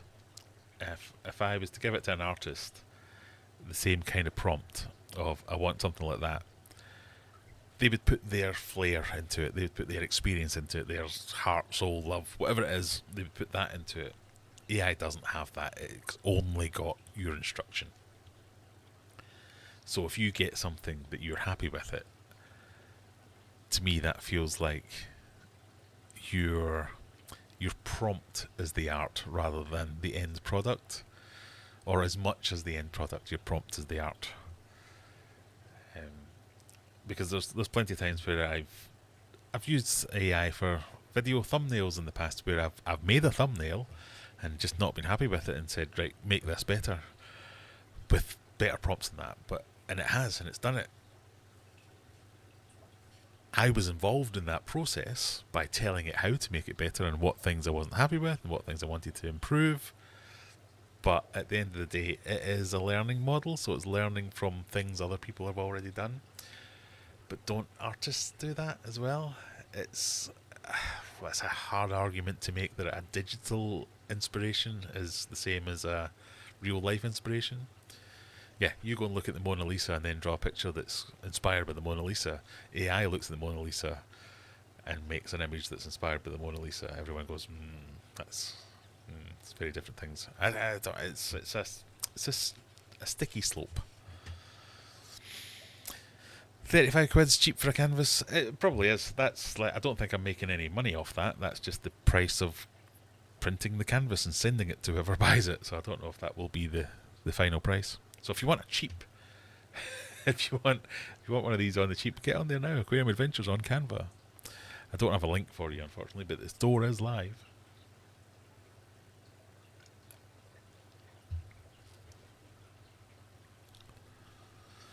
Regardless how you feel about the future of AI and the legalities, it is a really useful tool. It very much is. I can see where this year's calendar is going, yeah, potentially.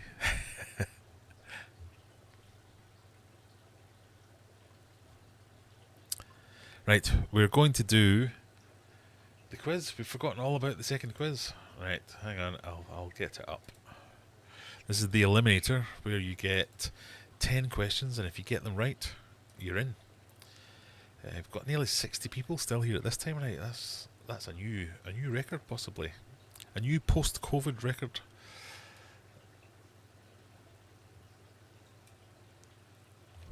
There's the scanning thing just for Lisa.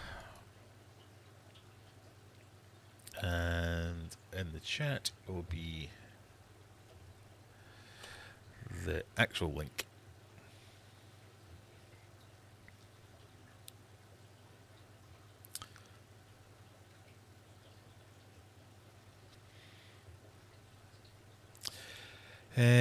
Question, is it true when they say what shrimp you have, there's probably 50 more? Well, I don't know. Within reason, I suppose, in a well-established tank and it's well planted and it's been running for a while, that could be true, yes. I'm wondering why I didn't monetize them sooner.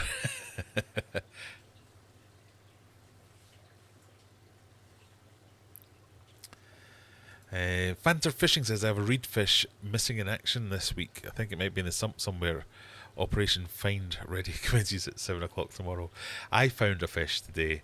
In fact, I mentioned this to Fish Vet the other day, saying how I wasn't really into plecos, and I'd like to get into plecos, but I wasn't. And 2, maybe 3 years ago, at one of the auctions, I bought a Queen Arabesque pleco and put it into one of my tanks, and then never saw it again. Assumed it had died, and then like 2 years later I found it just out going, hello, I'm eating a thing, whatever, and then never saw it again. Months and months ago. In fact, I'm pretty sure I've broken down that tank, moved it to the other side of the fish room. Yesterday I saw it again. It's like, what? I'd literally torn down that tank, taken everything out of it, moved it to all, it must have just lodged in a bit of wood or something, and yeah, just out and about like that. Quite happy.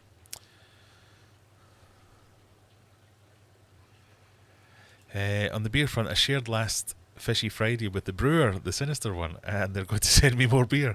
Oh, well, that worked out. Giving me one free beer, they get you some beers. Excellent. If any other breweries are watching, I'm happy to be exclusive and be sponsored by your brewery. I like hazy. I'm not a fan of porters. I'm not a fan of stouts, but I'm willing to try. I'd like your opinion on keeping shrimp or snails in soft acidic water like zero carbonate hardness but a slight general hardness. Anything's possible. The thing I would do in that would be, you can buy these little calcium blocks. I don't ever advise chasing water parameters, so I wouldn't try and like use buffers and stuff to lower your pH, raise your pH, change your hardness that way. But you can buy little calcium blocks for shrimp and snails that seems to work quite well. So might be worth looking into that.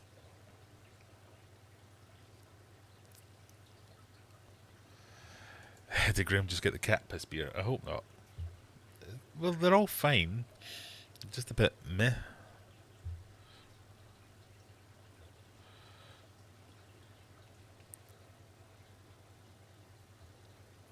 That's why it's become a game on McStreamy. Guess the prompt that created this fish. Yeah, maybe that could be something I expand into the quiz.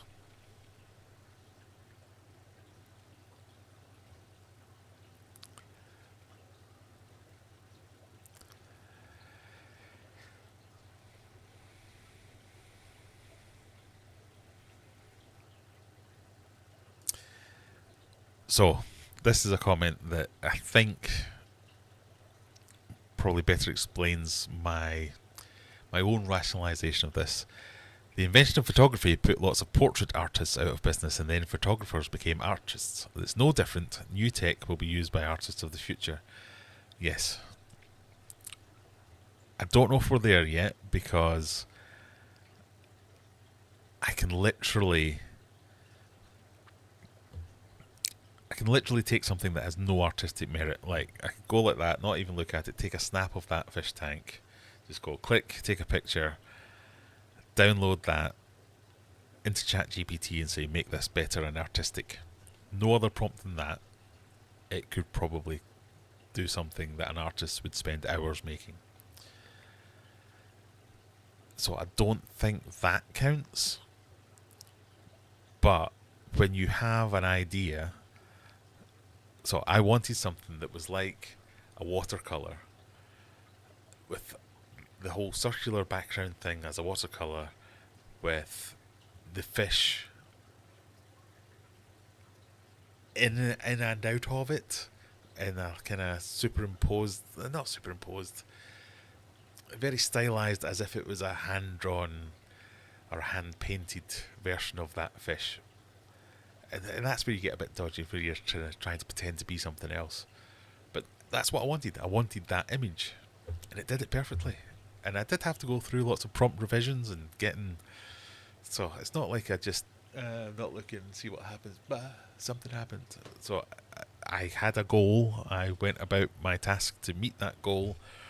I don't think anyone else could have done that. No, that's not true. Anyone else could have done that. I don't think anyone else would have used the same techniques as me to get to that point. So I don't know.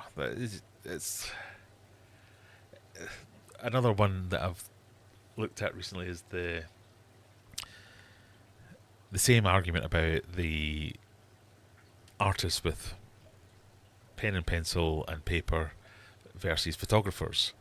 The thing the photographers came away was they're just pressing a button, or they're just it's too real. It was the realism of a sketch as an interpretation of a vision. A photograph is just a vision. It's literally what's there. Whereas nowadays you wouldn't say that. A photograph, me doing that, not looking the other way and taking a picture over here in that direction, isn't the same as someone who's a professional photographer who knows about composition, who knows about light, who knows about all the things that are involved in the art of photography.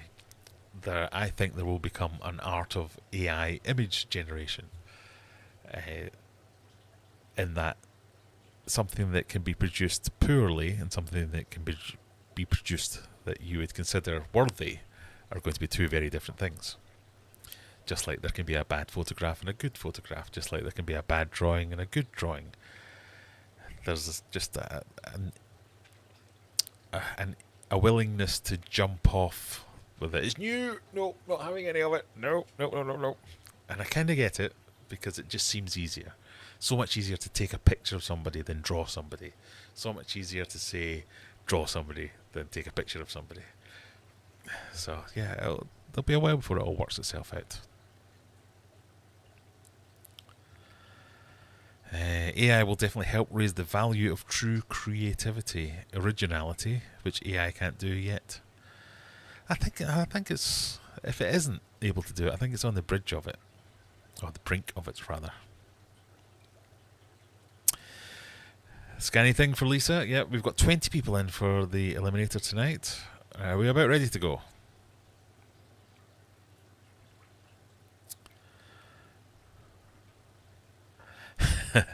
Yes. Robot overlords. I don't agree with any of these people and I think you're great. I should just say that out loud for everyone. Yes, definitely. I like the stout that I got from Fish Fit. I did like that one, but I couldn't have drunk two of them. I just have expensive taste. Maybe that's it. Yes, indeed. Graham is secretly bougie AF. Ah, dear. Right, we're ready to go. We're ready to go. I've missed millions of comments. I'm sorry.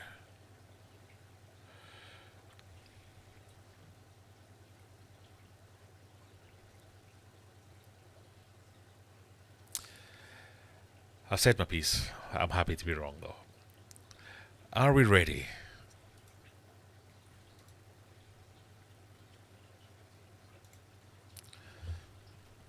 For those of you that can get in the last second.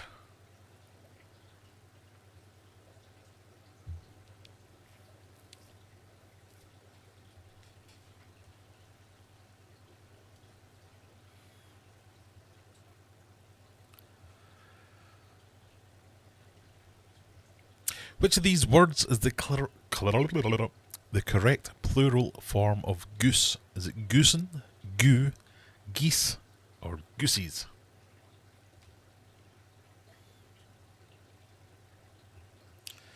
Which of these words is the correct plural form of goose?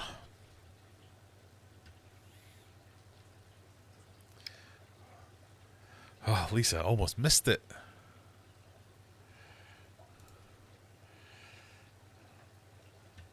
One person thought I was being clever with that one, but no, it was geese. Geese is the correct answer. Oh, Barbara, the Wicked Witch of the West. All you lot are still in. And now we have to do spelling just for that one. Now it's over, Brian, don't worry. If you made it through. Who got eliminated? Eliminated were Andy IP and Apple Gal, who probably fell asleep waiting for me to start the bloody quiz. I'm sorry, everybody. We'll crack on now, shall we? Question number 2. What is the favourite fruit of beloved animated henchmen, the Minions?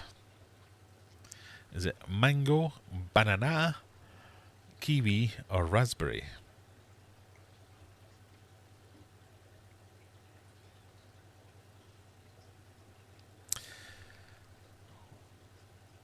What is the plural of pizza? Pizzas. No? I don't know. My head was in the way of the QR. Oh no! Sorry. My head's always getting in the way. It's been a problem since childhood.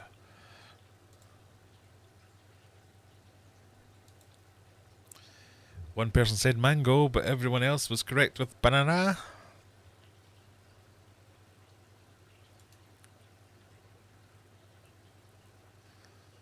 Oh, you're in though, Lisa. You're literally moaning for no reason this time. Mona Lee's moaning about not being able to get my head out the way. Ah, you're worried about all the other people. Ah, right, okay. Screw them.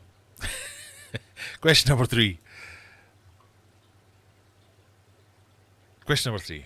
Native to the Arctic, this species of toothed whale is known as a baiji, beaked whale, narwhal, vaquita.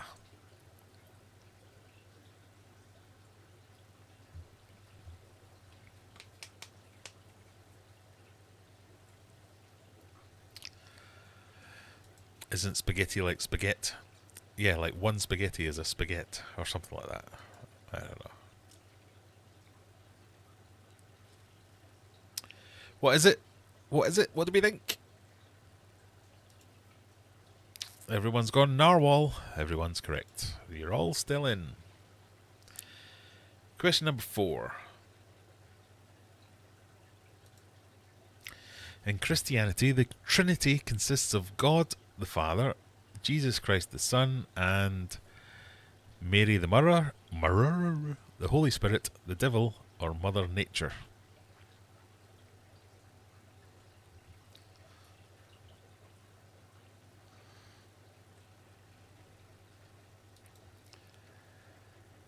%, going for the Holy Spirit.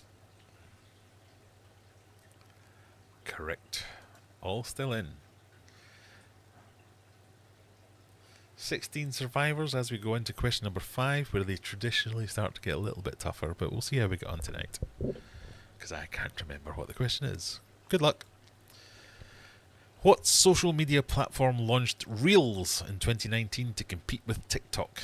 Was it WhatsApp, Twitter, Snapchat, or Instagram?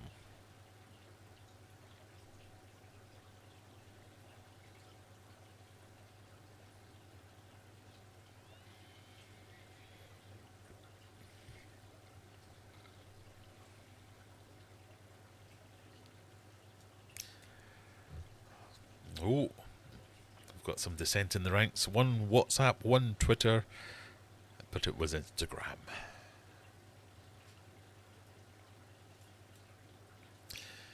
So we've got 14 survivors: Fanta, Barbered Wicked Witch of the West, Cindy McGinger, Garami Gourmet, Lemoy, Juggler, Error 404, Gasma Scat, Tom and Jerry, Carl, Mona Lee, And the other people I didn't get to. Laurie Carey Day and Stevie P. Question number 6. Right, you can't just keep saying the questions are stupid when you don't know the answer. The questions are all the same. Question 6. The 1980 Atari game Missile Blank is one of the best-selling arcade cabinets of all time. Is it Missile Fighter, Missile Launch, Missile Command, or Missile Strategy?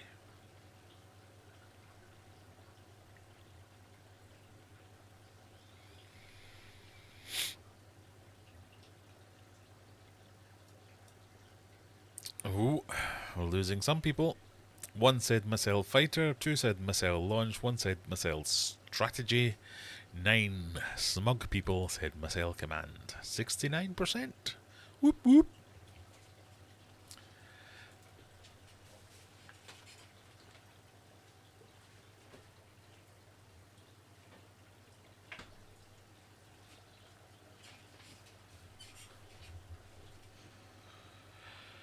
As we move on to question number 7.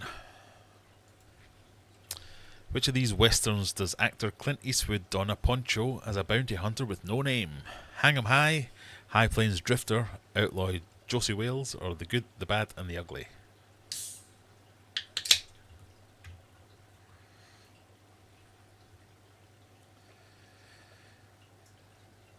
If this helps.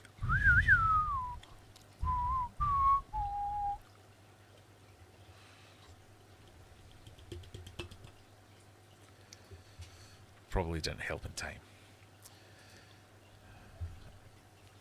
Oh, maybe it did. 1 person went Outlaw Josie Wales. Nope. It was The Good, the Bad and the Ugly.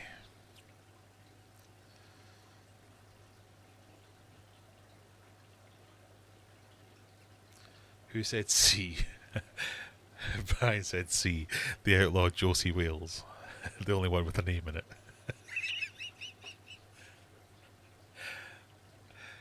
Ah, dear. Sorry, that wasn't that funny. So we've got Fanta, Zenny McGinger, Juggler, Laurie Carey Day, Stevie P, Gas Muscat, and Tom and Jerry still in. Wow, this is nerve-wracking. We're getting to question 8. Right, this should get harder. Here we go. What chemical compound this is easy, provides Mars with its red planet moniker? Is it calcium carbonate, iron oxide, potassium fluoride, or silicate dioxide? Why is Mars red is an easier way to say that.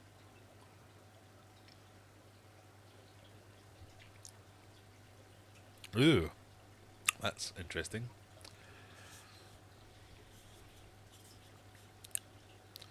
So this one's an American Pale Ale, which is hoppy and crisp. It's 212 with some coordinates. Why can't they just say we're beer and we were made of nice things?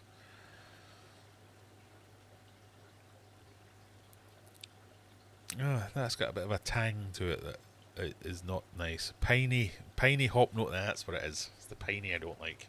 I don't like pine. Ugh. Anyway, everyone went with iron oxide. Everyone is correct.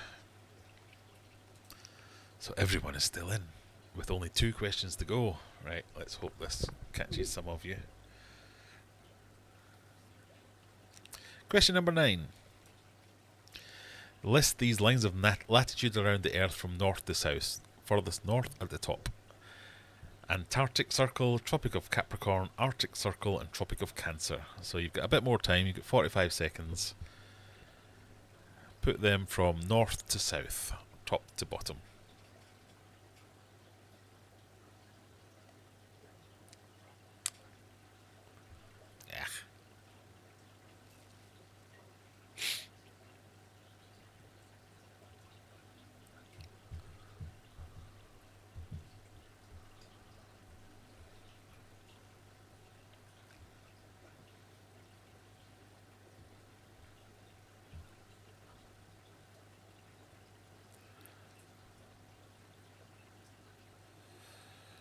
Right, live answers. The correct answer is Arctic Circle. Oh no, the most popular answer was Arctic Circle, Tropic of Cancer, Tropic of Capricorn, and Antarctic Circle, which is correct. How many of you got that right? 4 of you. Juggler, Laurie Carey Day, Scat, Tom and Jerry still in. Aquarium Adventures, I did tell you to watch out for the cat piss beer. That's the one we played killer darts with, the loser drank it. What, the 2-1-2 one? Yeah. Not a huge fan of this one.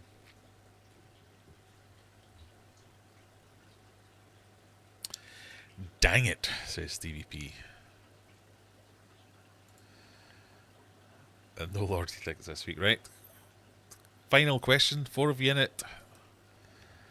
What is the specific term for an intense and irrational fear of the colour white? Is it chromophobia, erythrophobia, xanophobia, or leukophobia? What is the specific term for an intense and irrational fear of the colour white?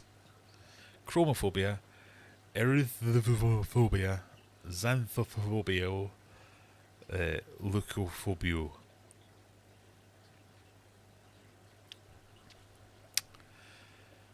You went with... Well, somebody ran out of time.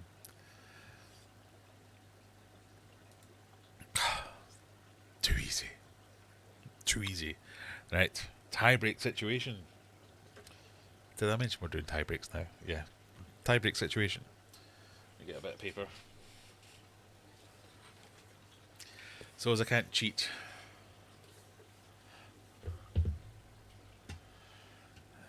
Okay, hang on. Show the rankings, finish trivia. Your winners so far.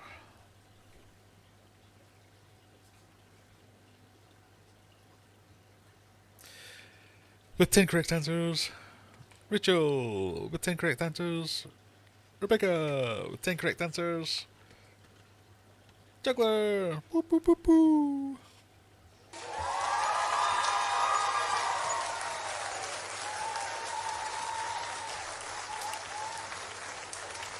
Right.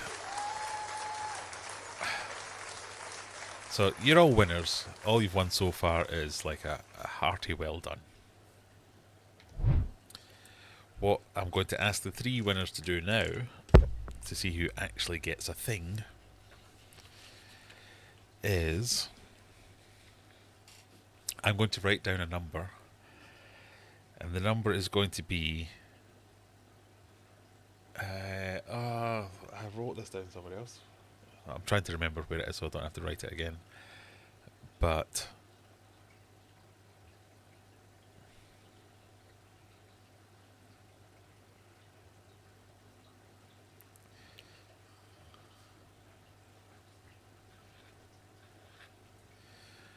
how many litres of water do I think I have in all the fish tanks in the fish room? How many litres of water do I think I have in all the fish tanks in the fish room? I mentioned it in a video recently. Might not be that recent, maybe a while ago. But I've written down a number in this book. I want an answer from Juggler, I want an answer from Rachel, and an answer from Rebecca. And whoever is closest will win the prize this week.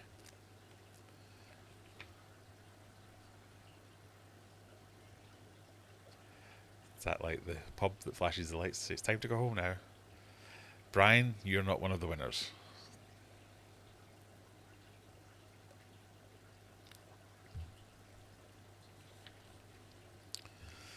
Feel free to answer in gallons and I'll convert.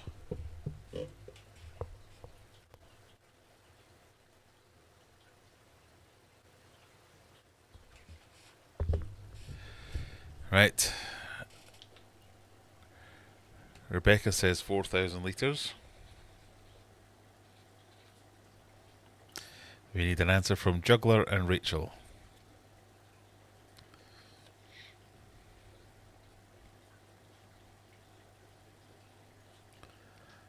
Juggler says 6590.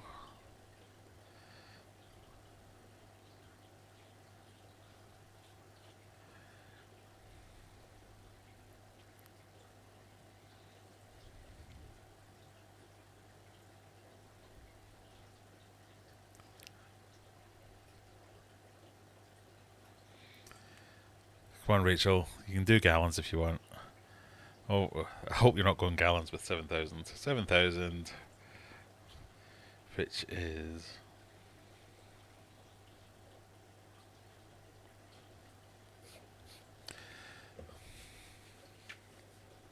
I can't see anything. I said there were 5,500 litres. So the closest, by being 1,090 litres away, is Juggler with 6590.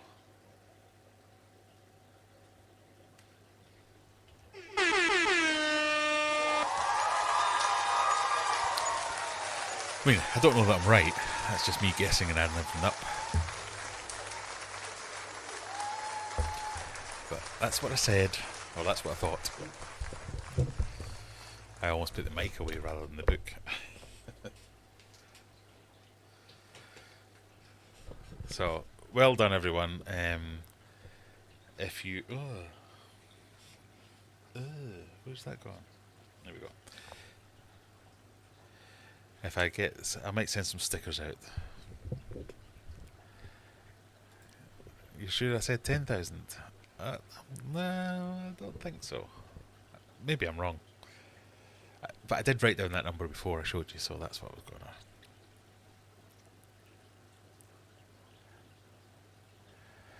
Brian's off to rewatch. So, my reasoning is Megatank 1's about 2,500, Megatank 2's about 1,617. That's 300. There's another one that's a couple of hundreds. Yeah, it kind of gets me there.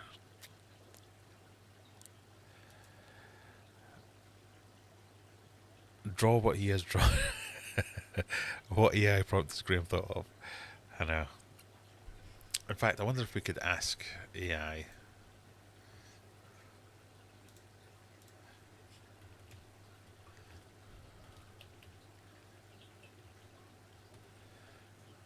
I wonder if it's ever heard of me.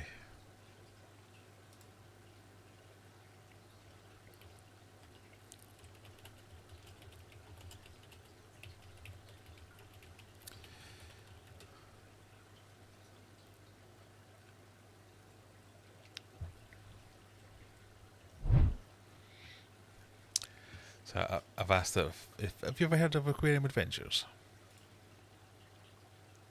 Yes, AI is familiar with Aquarium Adventures. It could be the YouTube channel. That's me. I'm glad I'm the first option. It's a UK-based YouTube channel run by a passionate fish-keeping hobbyist. The creator shares personal experiences, DIY aquarium builds and fish care tips with a particular fondness for discus. The channel features a variety of content, including recent videos. Can you build an awesome fish tank on a boat? That's literally yesterday that came out. And we've built a huge forest in our biggest aquarium part where I haven't made that video. Okay, that's wrong. I have a website. Yes, go and buy my stuff, please. Or it could be the fish store. I also get a lot of emails for this fish store. And... yeah, I should be on commission for them. There's an Aquarium Adventures game. I did not know that. So, if they know what my latest video is, as of yesterday,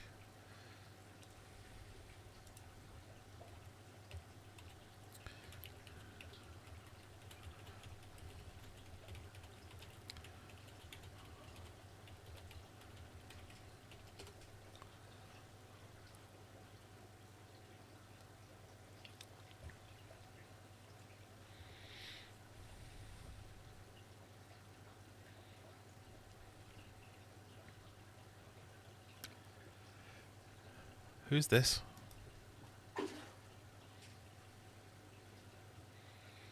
That's not me.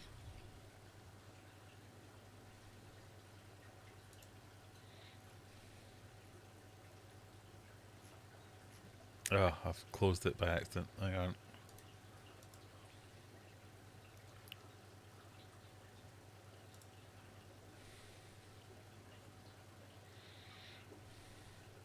So it's given me a link to the Aquarium Adventures YouTube channel. Hey, that worked. That's me. That's me. Ah well.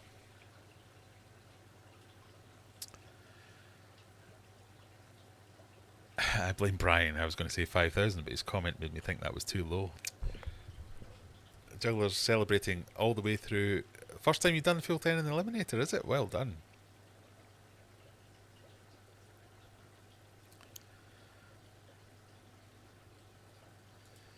There's an aquarium game. I did not know that.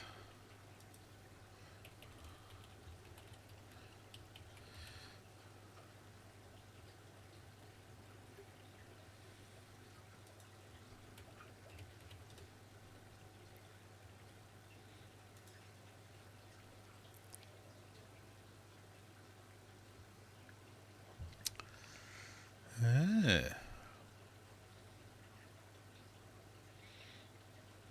Oh, I need a VR headset.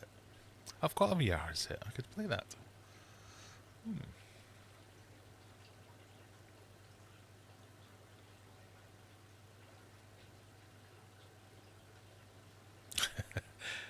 He has a beard, I guess. The poor slave that Graham pays to clean his fish tanks. None of these are mine, though. That's the thing. Nope, that's not me. That's LRB. It literally says it there.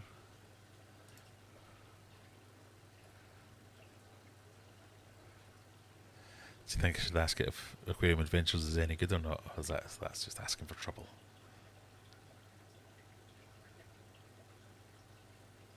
There's the things I was talking about earlier with the rummy noses. So I'll show you some of the fails that we had.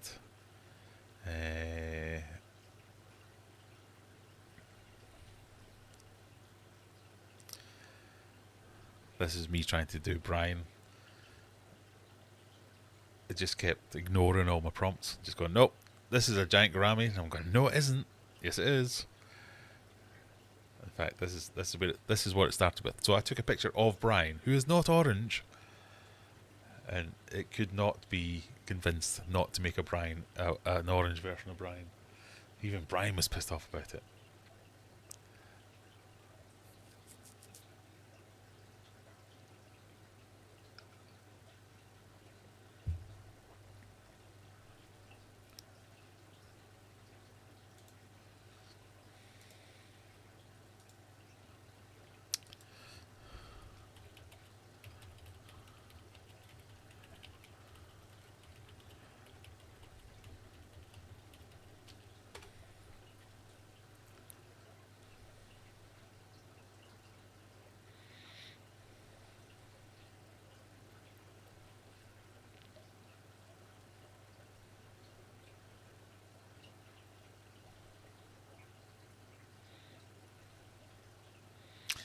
I have visitor feedback apparently. So it turns out, Brian, that Aquarium Adventures makes good quizzes. So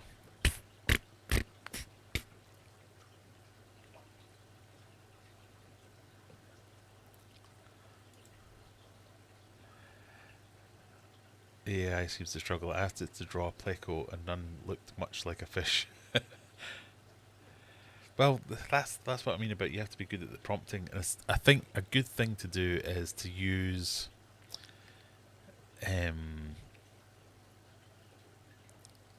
if you use an image to base it off, it seems to do a lot better. I don't know if I've got any pictures of a pleco. Let's see. I'll move this just in case we have any embarrassing pictures we don't want to see.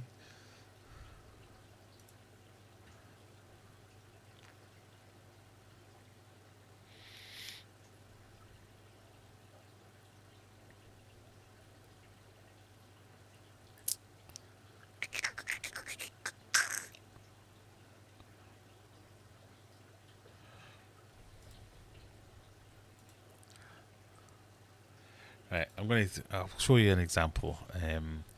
This isn't the prompt I used.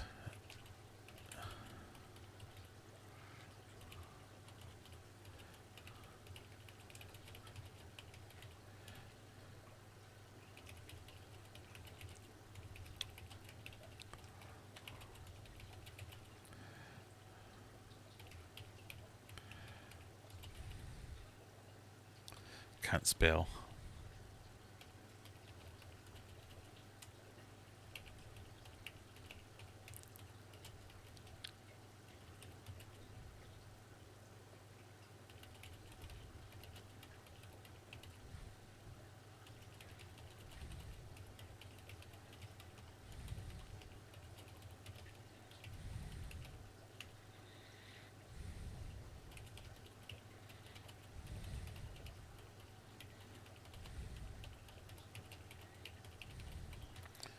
So, I'm just giving it a prompt with that fish, asking it to make a stylized version of this image based on a watercolour. That's not the... I've cocked up already. But anyway, let's see what it does. With a background of complementary colours in a rough circle. Make the actual background transparent. Keep it realistic but vibrant colours. And this is what I mean about the that's not very artistic, just typing in that one paragraph, couple of sentences. But to get to that prompt, there was a fair bit of work.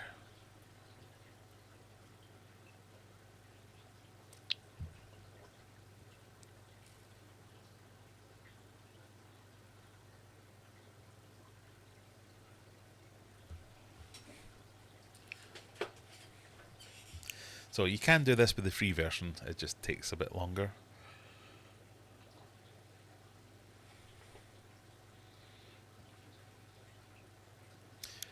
What I should have done is told it that it was a Celestial Pearl Danio at the same time, and then it would have used more images to create it, and it would have gone a bit faster, whereas it's only using this one image at the moment.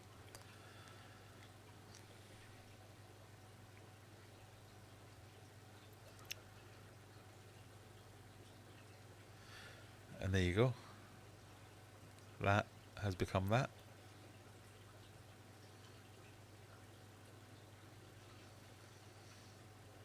So it seems stylized means turn the vibrancy up to 10, make the eyes bigger. But that doesn't look bad.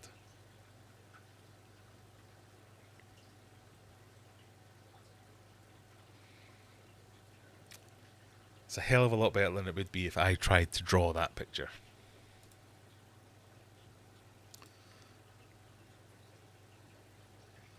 So I think that's really good.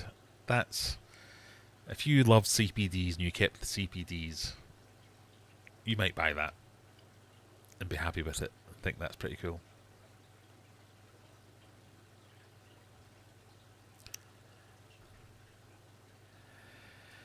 Is this paid for it yet? I do pay for this, but there's a free version that you'll get exactly the same thing that'll do it for you.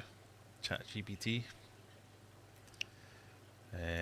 There's the action figure generator that we did myself.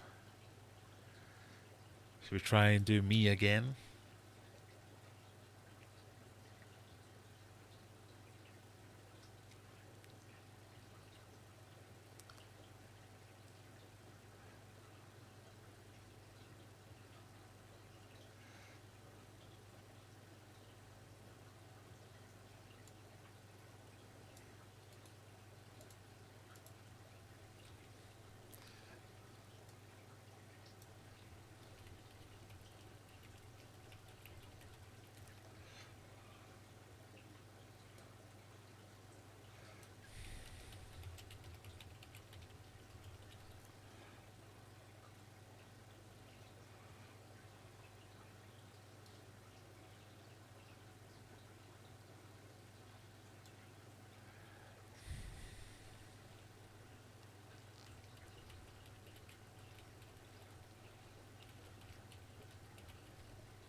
Clothing style.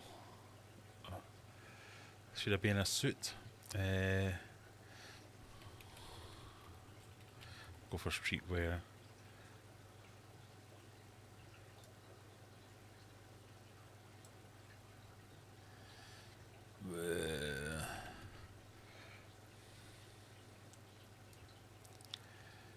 Face description or photo.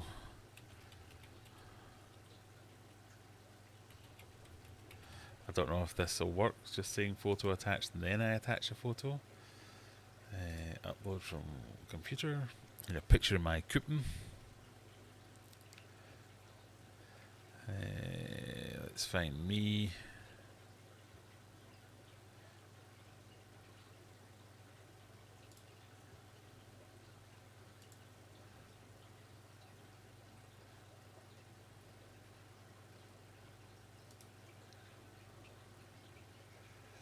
So that's what I've given it. Let's see if it works.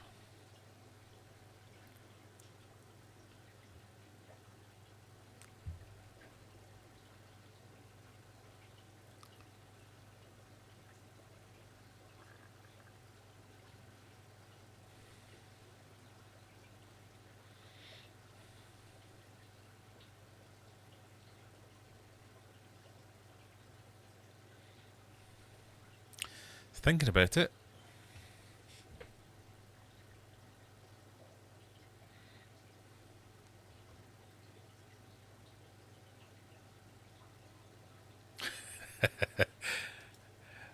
Asking for a mate. Can we see an AA action figure in a dress? No. Could this replace coding? No. But what it could do is assist you with coding. So you tell it what coding language you're using. You could literally do this. What language you're using, what you want to achieve, and what you've got so far, and it'll fix it for you.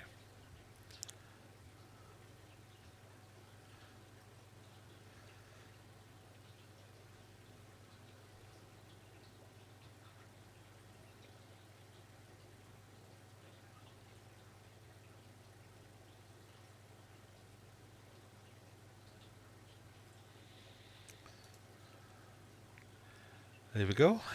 To be fair, I think Stevie P's action figure that he made for me was better, but that's not bad. So I could just say,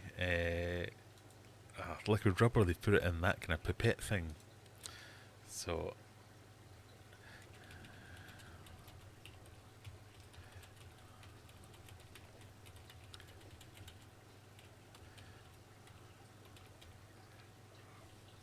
and this is where the parallels with coding comes in.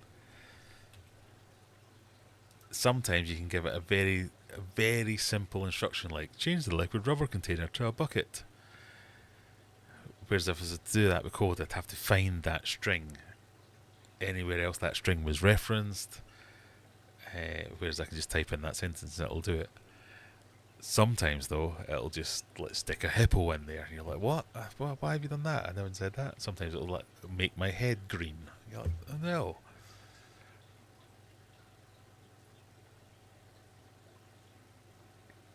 Where it's really good with coding is actually deciphering errors.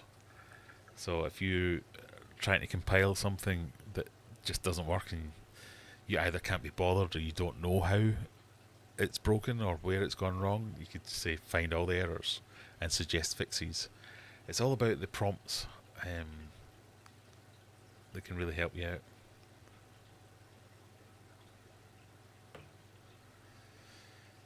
Fanter Fishing really wants to see me in a dress. Will a kilt do?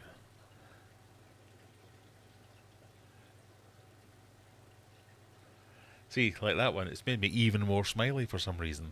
I wasn't that smiley in the first one. That's regular smiley. Mega smiley! There you go. Liquid rubber is now in a bucket though.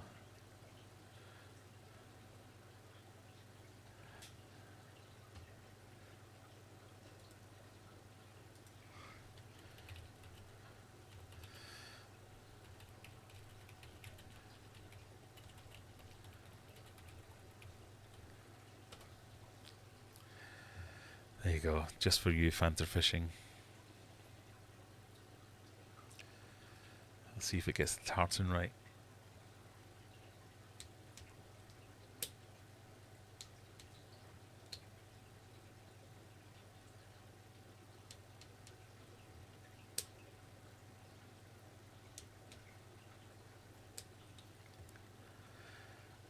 I'll be impressed if it gets the tartan right, because tartan is a very hard thing for AI to do.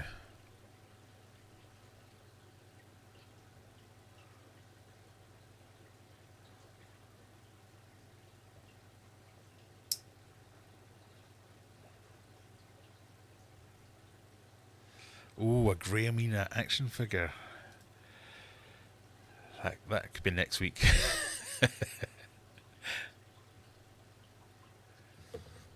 What I've been trying to get it to do recently is to turn the other version of this that I had, that Stevie P made for me, to turn it into a 3D printable figure. So far I've got it down to something that's going to take 16 days to print, so it's not quite got there. Not quite got there. I'm even happier now. Look, I've gone from, yeah, that's a happy chappy. That's a very happy chappy. Positively ecstatic. Tartan's wrong.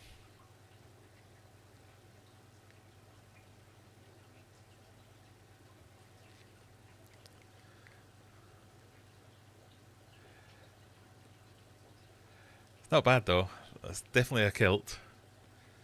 It's like a magnetically attached to my cock, that sporran.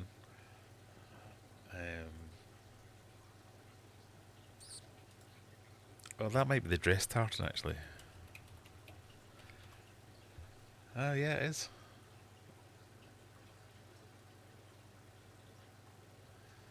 So it's gone with the... Is it? It's not quite. It's close though.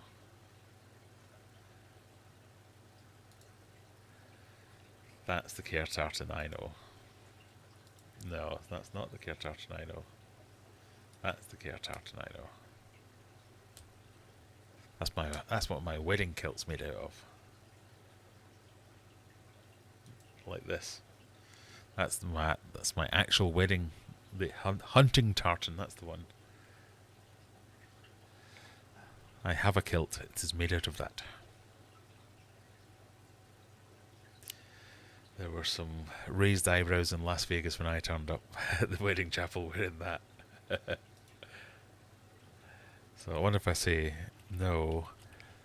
The hunting tartan. See, that's quite vague. I think that'll get it from that.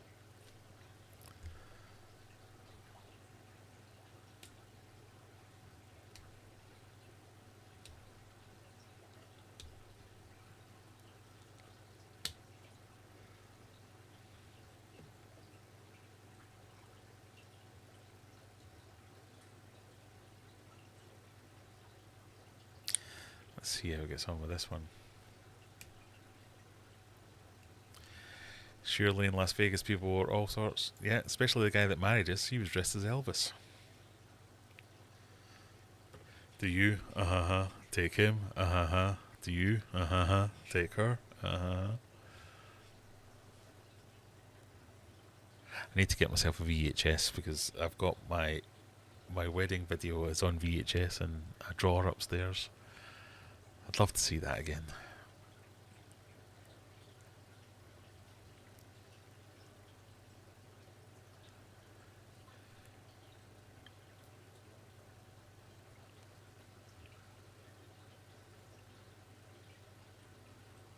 It's definitely getting slower.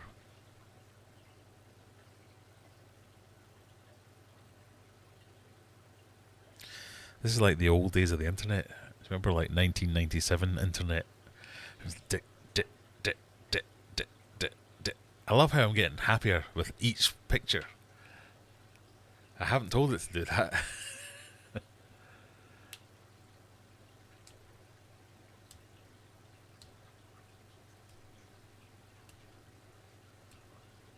That's pretty good.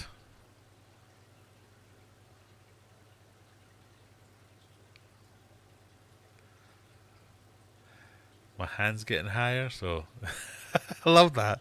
Hands by my side, starting to raise my hand. There's my hand! Yay! I'm so happy! Woo!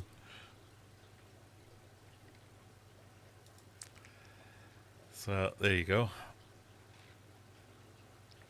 Still magnetically attached to my cock. I don't know why there's no chain holding that sporran up.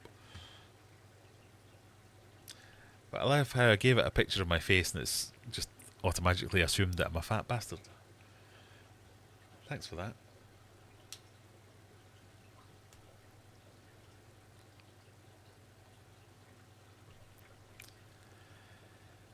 isn't it better to convert VHS soon before those machines die out? Those machines have died out. Yes, they are long gone. I really need to digitise that and get it sorted. I've kind of missed the boat on that one already. I remember VHS rewinding it. You're not that young anymore, Rebecca.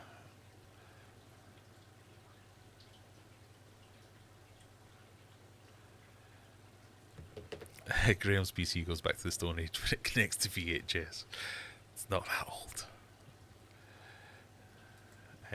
Steven's trying to generate images for tonight's stream and it's slow. Yes, it is. Sorry, is it me hogging all the bandwidth?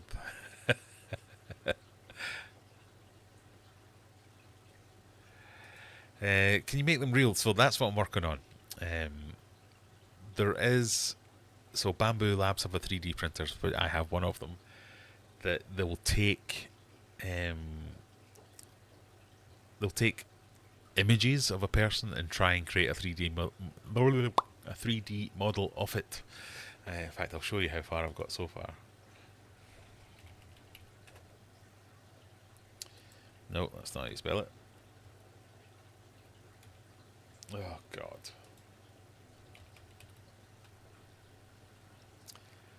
So they have this thing called the Maker Lab, where you can make my is it make my statue or make my... I think it's make my statue. So, yep, I know. Oh, where's it gone?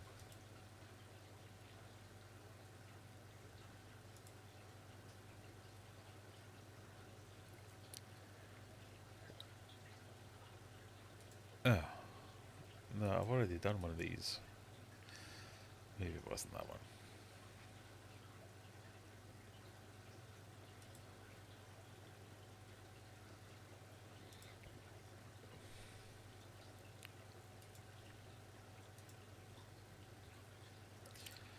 So I'll download that one. I'll load it up into this one.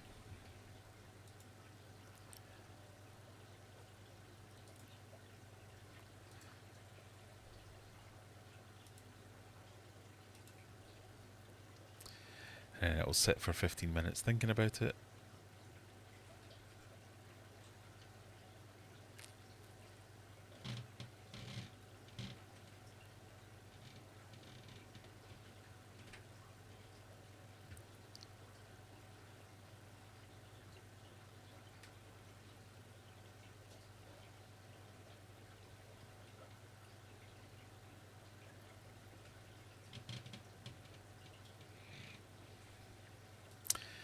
Well, no, this is meant to make a guess. I mean, an educated guess as to what the back will look like. This bit's not too bad.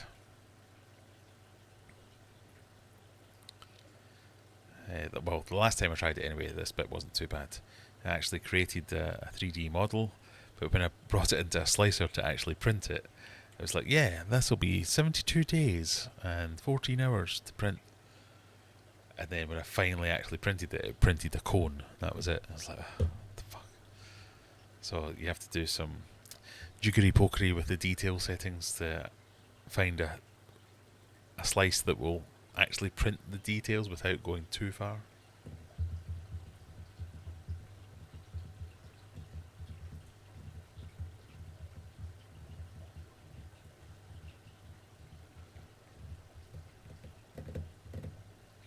Zero users ahead of me. 3 minutes to wait.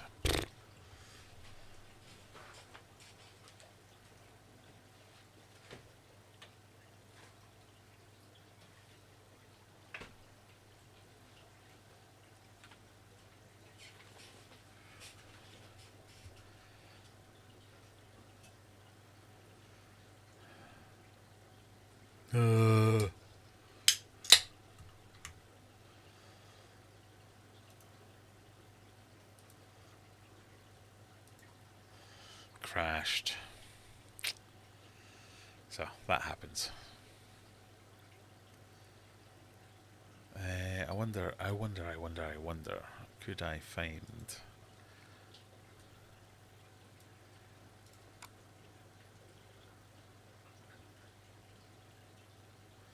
I'm just having a look to see if I can find my actual.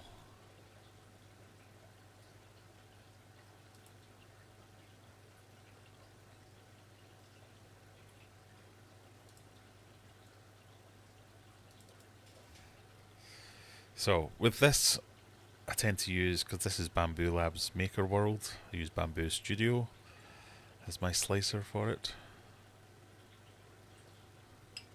Yeah, this is the one that didn't work, I don't think.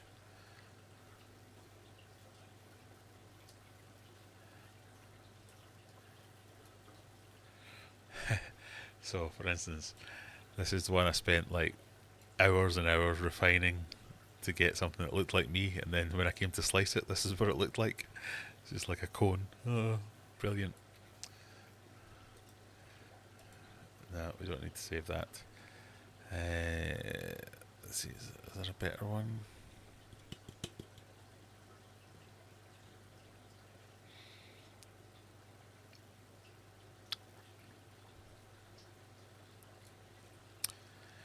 No.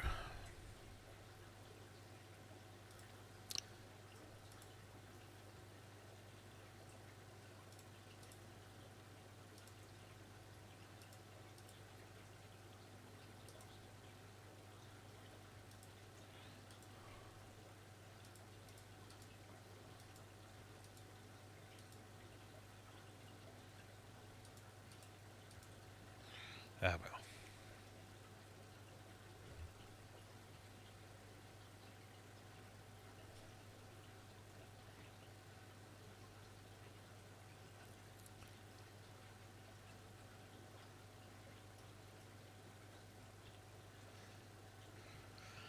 Right, we have been going on for a while now, and I haven't made you listen to any songs, and it's already half an hour over time. So this was my latest song. Just for all you lot playing us out, do one more song.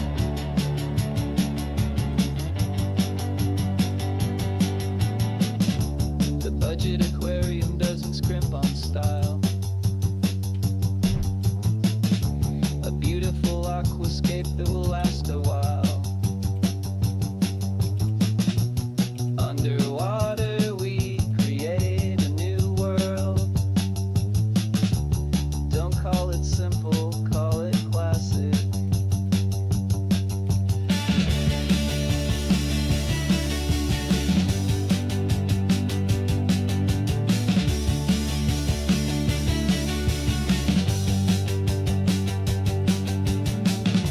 No need for stupid mega tanks.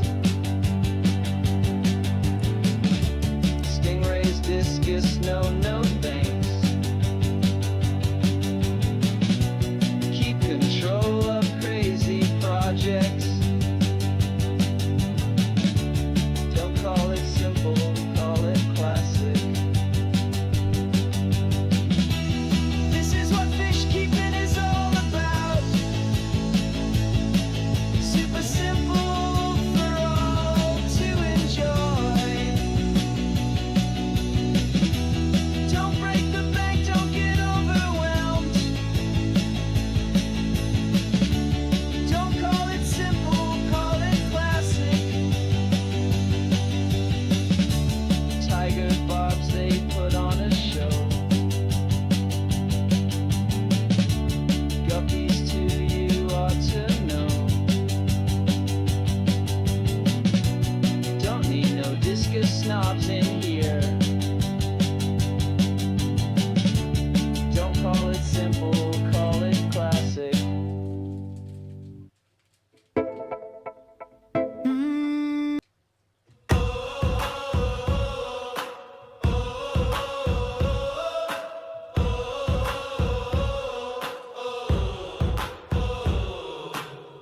The canvas sweeps in gentle hues so pale.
A spark of genius or a coded trick whose hands are holding the creative stick. We sketch the future with uncertain lines. Hearts and wires tangle through the vines. Beyond the fear, there's a chance to play. Coexistence born from a brand new day. The chords of change, they strum the air tonight. A battle cries beneath the neon light. Will the earth survive in a world unknown? Or will we merge with steel on throne? It's not the tools, but the heart that leads.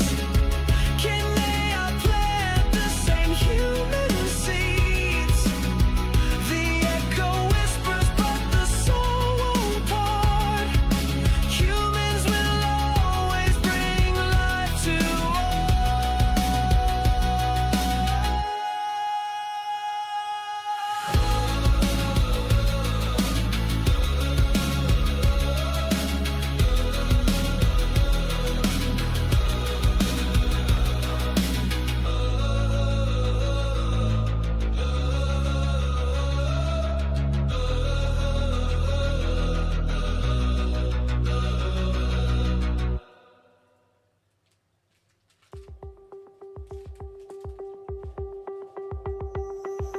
The canvas weeps in gentle hue so pale. Machines at work brush dreams that never fail. Will they craft a soul or just a guise? Or echo sail through lifeless eyes? The chords of change, they strum the air tonight. A battle cries beneath the neon light. Will the art survive in a world unknown? Or will we merge with steel on thrones?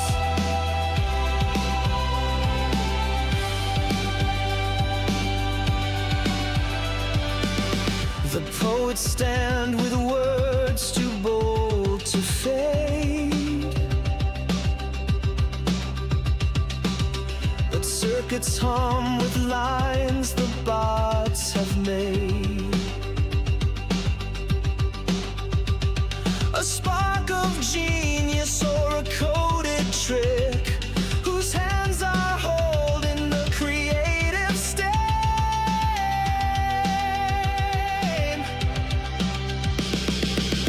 The chords of change, they strum the air tonight. A battle cries beneath the neon light. Will the art survive in a world unknown? Or will we merge with steel on thrones?